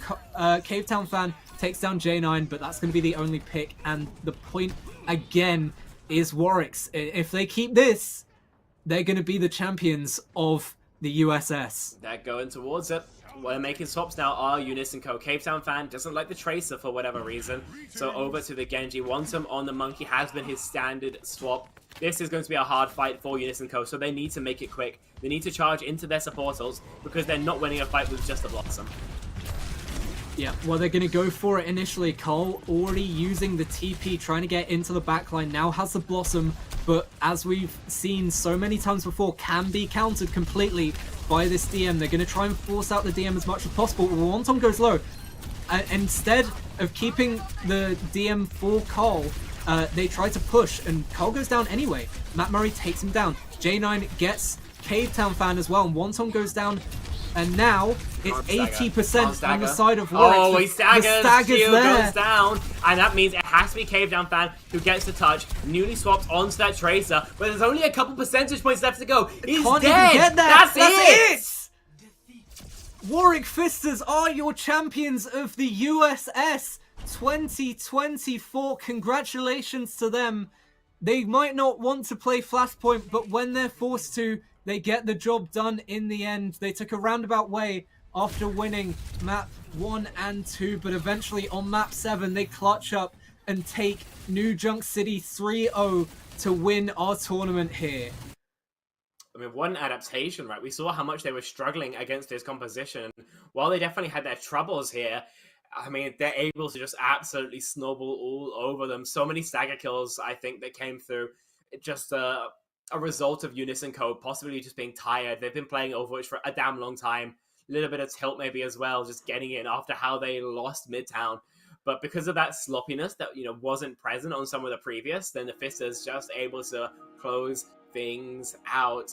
I gotta say, I really did think it was going to go towards Younisco. I think I said it, 70% towards them. But once we actually got into the action, it was clear, especially throughout the later stages of that map, exactly who was going to be the victor. Just a great lock-in from the Fisters. They absolutely deserve their win. They'll be awarded, I believe, the grand sum of £250 to their name. You'd love to have it. Yep.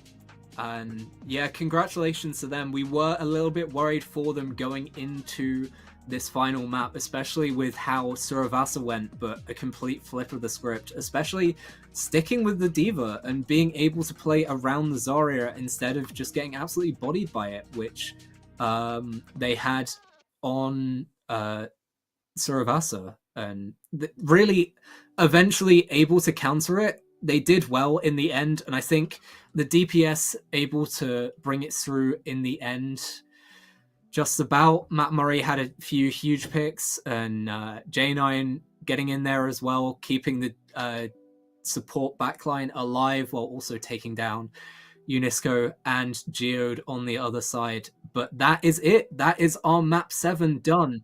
And I believe we'll be into a short break. And after that, we will be back with the desk for the interview and the MVP announcement. So don't go anywhere. We will be right back.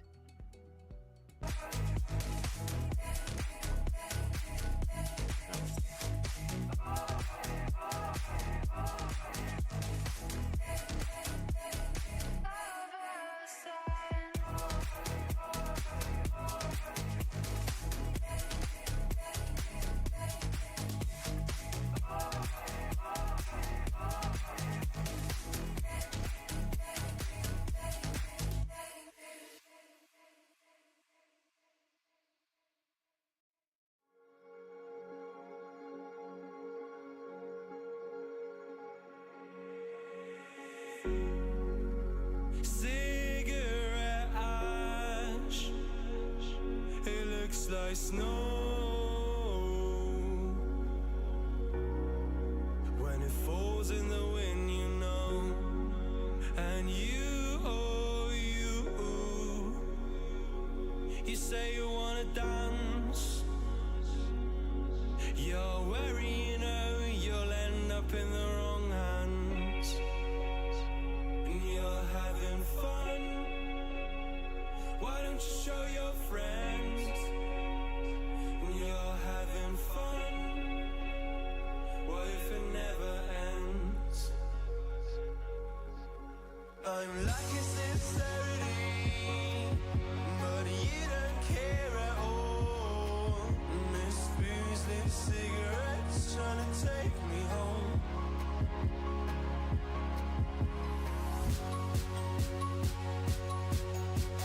Falling in love just a million times, breaking it off, but the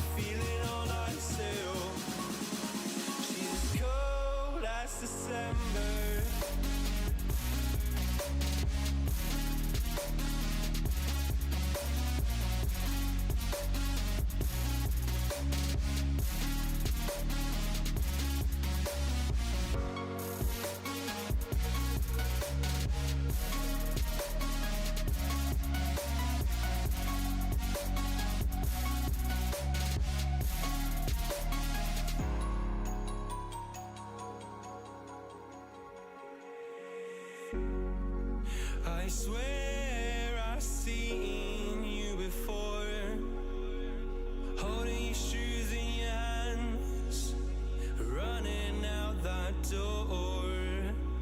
And you are nothing, but you say you wanna dance, and you're worrying, oh, you'll end up in the wrong hands.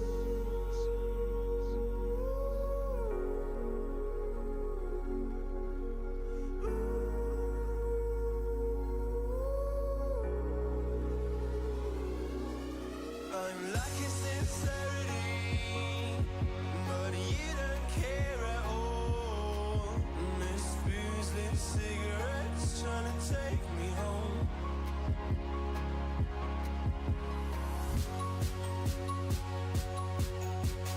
Falling in love just a million times, breaking it off with the feeling on I sail. She's as cold as December.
Some things simply never change, right?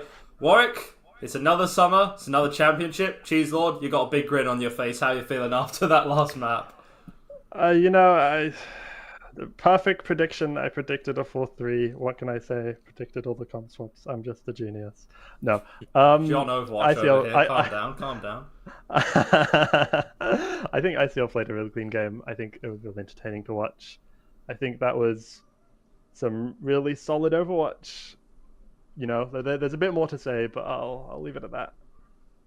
Yeah, some very, very strong Overwatch. I mean, I guess just about the last map specifically, Dinos, I wanted to ask you. I mean, we saw the same comps being run essentially by both teams. I mean, we saw Matt Murray on the Cassidy, which was a little bit of a different look. Was that kind of the key to the victory, or was there kind of something else that just caused a complete 180 reversal? I think that it came down to a few key ult fights where you could see Warwick getting away with winning, with using fairly little, really clean, positioning. And Imperial, I think they just fell to momentum. There were a few ult fights where they were up in ults, or, they had the beat first, but they just weren't able to convert it.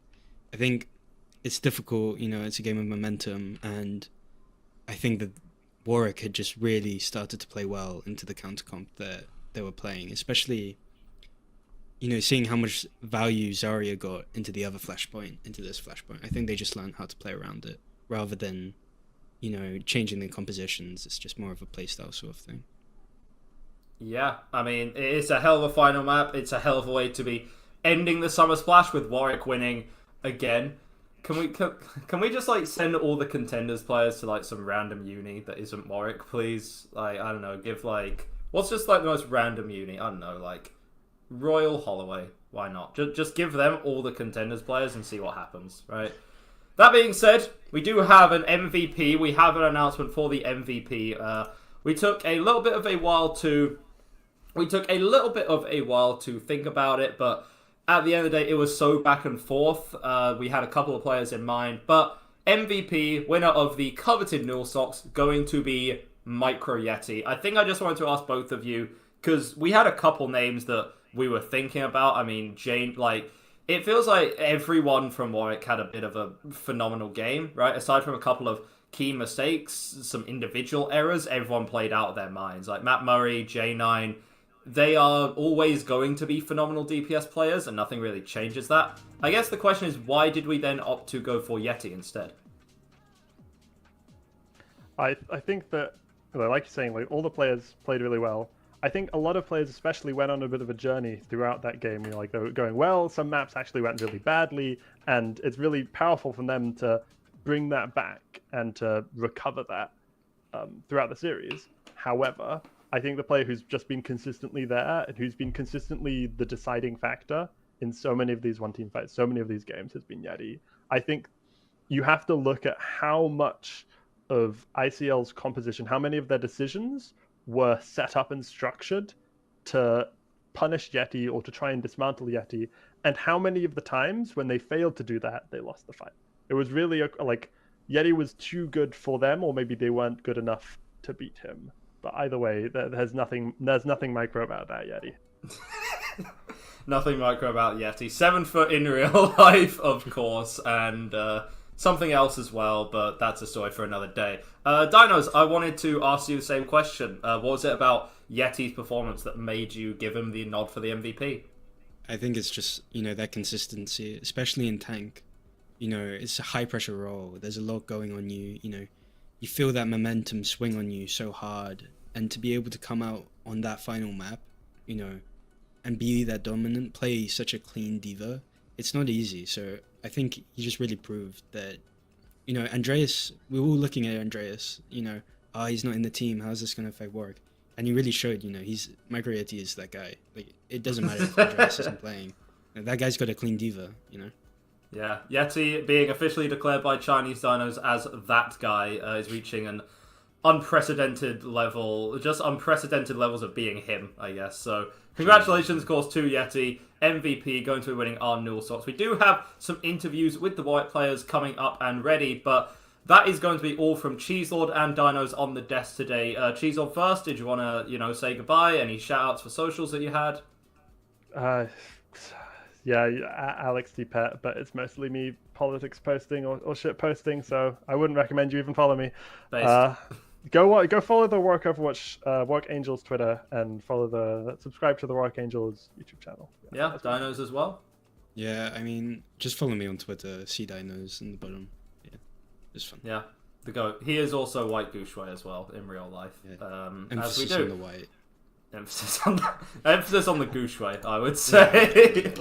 There we are. Yeah. Remember, Dinos, Chinese Dinos, after this, make sure to call up, check on your cousins, Caucasian Dog and Arabic Dolphin. I hope they're doing phenomenally well. All right. Thank you so much. And, well, I'm going to be joining Avalanche for an interview, both of you. Thank you so much for joining me on the desk today, and have a good night. Good night. Good night.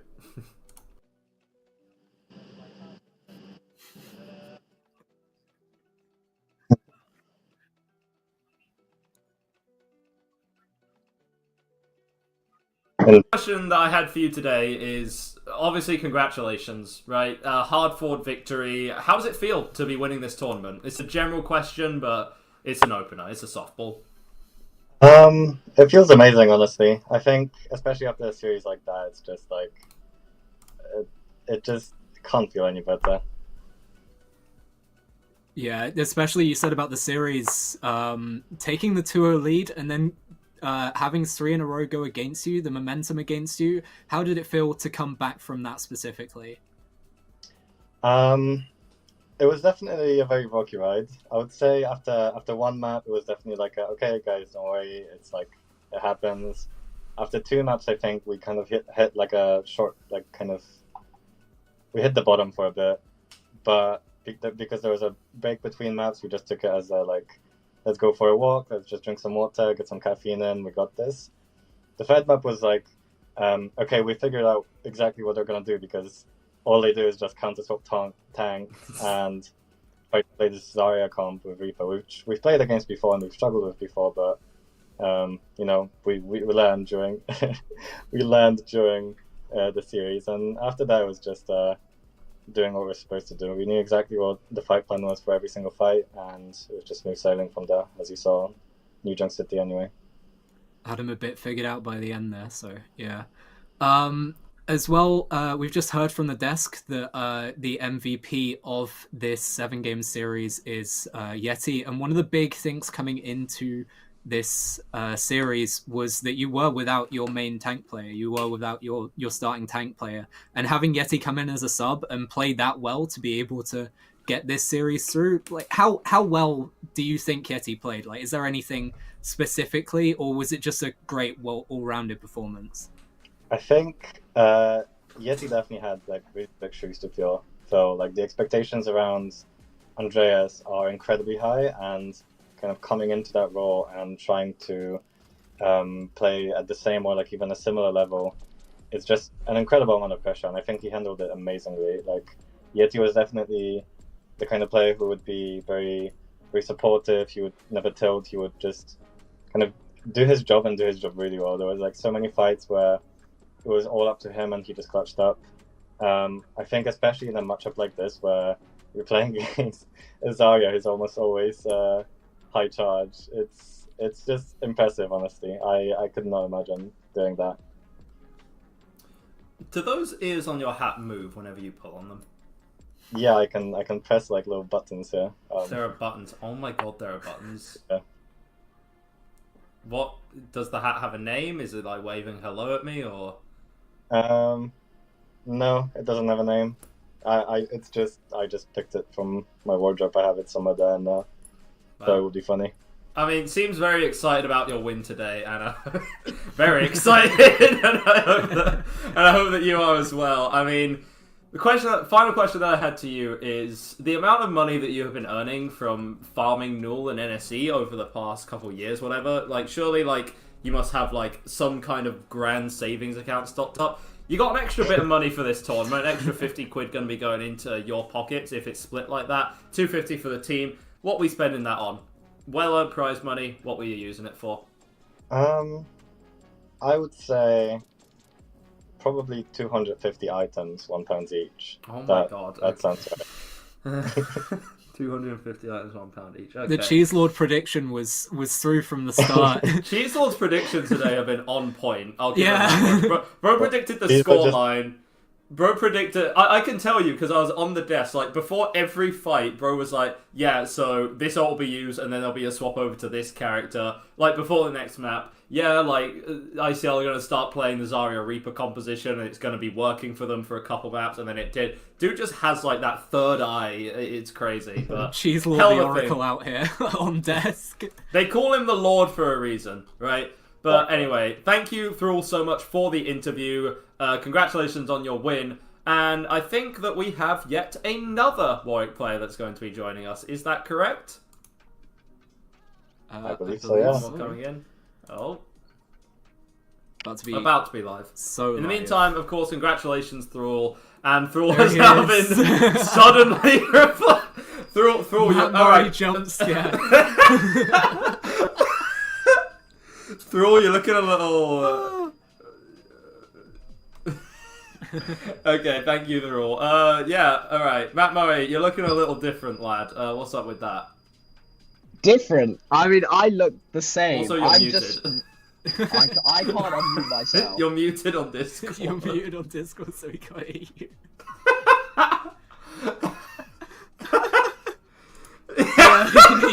Yeah. No, we can't see you. Who let my man have an Past interview? 9 o'clock, I think we're alright.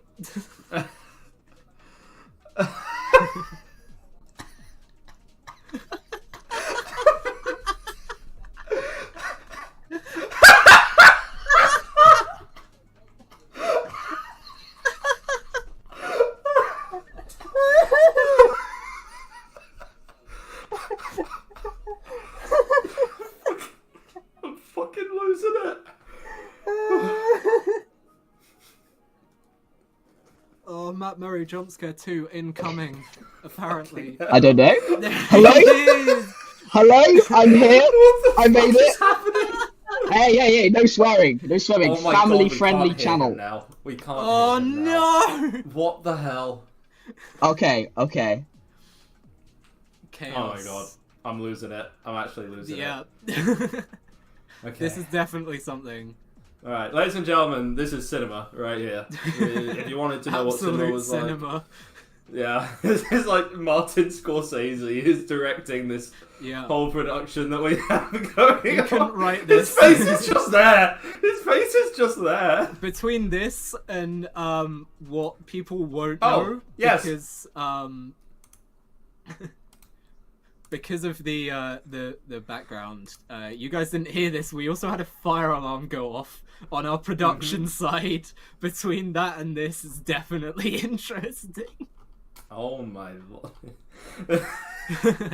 I think might this actually end it all. This is Can you already hear me shaping now? up to be a top 10 interview of all time. This is an But can you interview hear of me? all That's the time. main thing. Okay, alright. Okay, can we hear Matt Murray? We can't. We also can't Matt Murray see him is- anymore. Can you hear me now? Can you hear me now?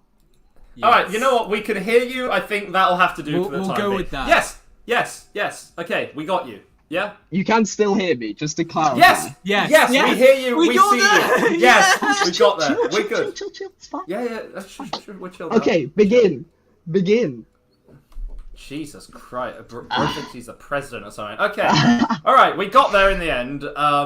So we asked through a couple of questions just now. So, obviously, these were the finals. Big deal kind of game. Was there any kind of special preparation that you did for the finals in particular? We were supposed to scrim this weekend for the first time with Micro, and I couldn't do it, so we just didn't do it. And to be honest, I'm not gonna lie, we beat Younisco last Monday. I thought we were gonna lose that match, and then my ego went through the roof as it always does. And I thought, oh, okay, this is gonna be the freest game whatsoever. We probably don't need to scrim or anything.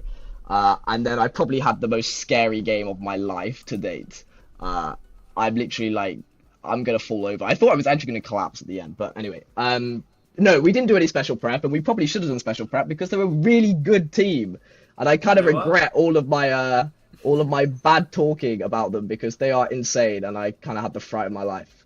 But yeah, that answers the question. Wonderful. Yes, wonderful indeed. You spoke a bit about the pressure that you had as a team going into this, not even just the final game. You came in as favourites, you came in as the first seed into playoffs, and you were the winners of that match that we had last Monday. So you came in with the map pick as well. Sort of, how much pressure have you had? Because Warwick has a lot of statement in Overwatch, especially, and coming into this tournament, you had a lot of pressure on you, probably built up, especially until now. So how does it feel having that pressure off, and how much do you feel that the pressure could have affected you in this game? I think I had a lot of pressure. I put a lot of it on myself, mainly because I'm paying the prizes, and I don't have to pay my own team, but I do have to pay an enemy team. So it's great for me. I have more money. I'll just take them for drinks instead. So there was the pressure there. Sorry, did you just infinite money glitch? You set up a tournament with your own prize money, and now you're paying yourself the prize money. Well, you know, that's how it goes. Bad luck to the losers, but they could have won the money. But I work quite a lot these days, and I told my boss that I was playing in this tournament, and they let me leave an hour and a half early so I could come and practice. Not that it showed in game, very evidently. But they let me practice, And so I was very concerned that I'd go back in tomorrow, say that we'd lost, and then just get fired on the spot. So overall, the amount of stress was unreal. Not just talking about like the legacy of Warwick Overwatch, which of course is very, very important to me and important to all of us, to be honest. And I think particularly Thrall being his last game for a long time with us, which makes me very, very sad. But yeah, there was a lot of pressure, and I think we let the pressure get to us in a way. I think we felt, and particularly Saravasa. Saravasa was, we went into that thinking we could turn it around, and then being 3-0'd in that fashion was just not great. So yeah, there was a lot of pressure, and I think the fact that we managed to get through it, I'm surprised to say the least, but I'm glad that we did. Yeah, I mean, as well, we spoke on the desk, and as casters, we said about a lot of chaos and counter-swap Overwatch happening.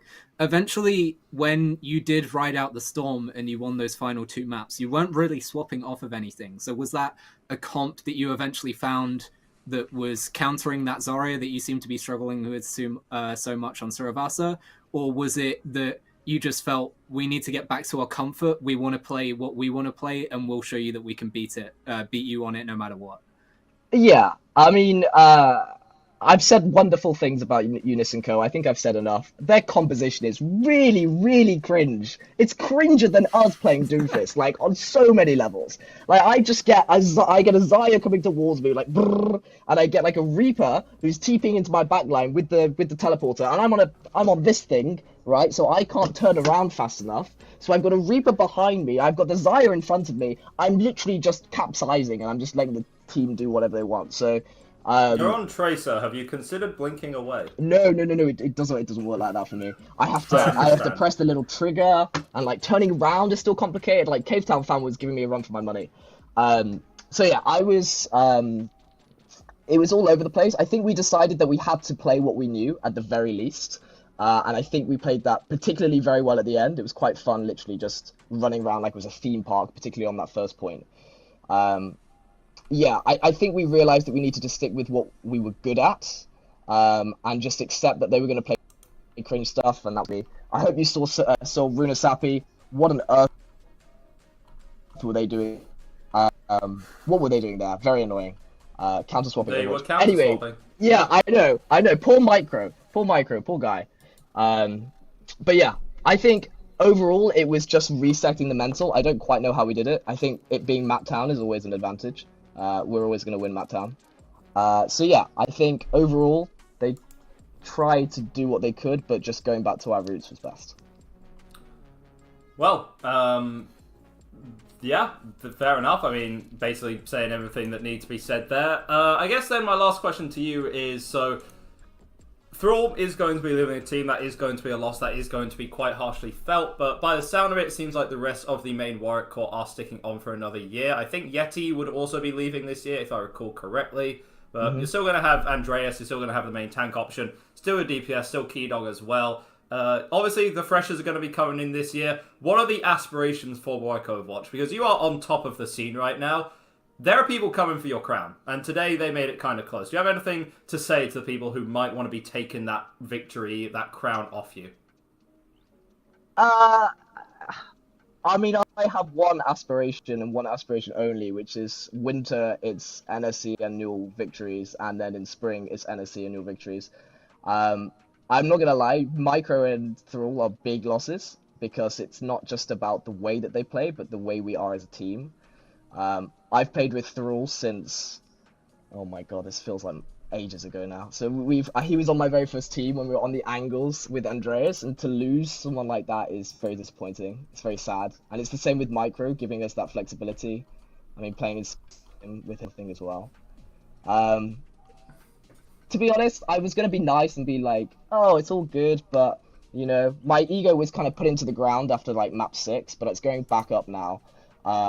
Yeah, we're going to win everything. There's not any team that's going to be able to do anything about it. You can quote this, you can record it, I don't care. We're going to win everything. Nice try. And then, yeah, I guess we'll see who's coming in second and third in the future, but no one's coming for first at the moment. Wow. Well, there we are. No one is going to beat you. Hell of a thing to say. Thank you, Matt Murray, for the interview. Congratulations on your win. Congratulations on the prize money. And yeah, thank you so much. And thank you to Oxford as well for supporting the Warwick Angels in this tournament. They've been very helpful. Why do you have a fucking Oxford jersey? Because Oxford, you know, they couldn't beat us, so we've just taken them over. It's nice and easy. But shout out to Oxford. They played well whenever they played. They didn't play in summer. They didn't play well. Doesn't matter. Anyway, thank you to Oxford for supporting me. And yeah, thank you for everyone for watching and enjoying the tournament as well. And we'll see you in 2nd and 3rd place in the future. Don't want to lose to Warwick. It seems like they take their losers and they just wear them like fucking flesh puppets, man. It's a hell of a thing. Well then, that's a hell of a way to end. Thanks, Matt Murray. Content machine. But there we are. I mean, he's excited about the win, and fair play, you can't fault it. He put in a phenomenal shift today, right? Obviously, he was talking about there was a lot of pressure being applied by Younisco, but at the end of the day, they went to Matt Town. Matt Murray matted all over the screen. It was everywhere, and that always helps a little bit, you know? Avalanche, what did you think? You're the one there in the action. How do you feel about the finals? Yeah, I mean, I was a little bit worried for ICL, especially after the first 2 maps, but seeing them flip the momentum, it felt like there was absolutely no way back for Warwick, and Matt Town proved us wrong, I guess. So we're back there, and Warwick, after going around a really roundabout way, is still on top of University Overwatch in the UK, so we'll see if someone can dethrone them over the winter.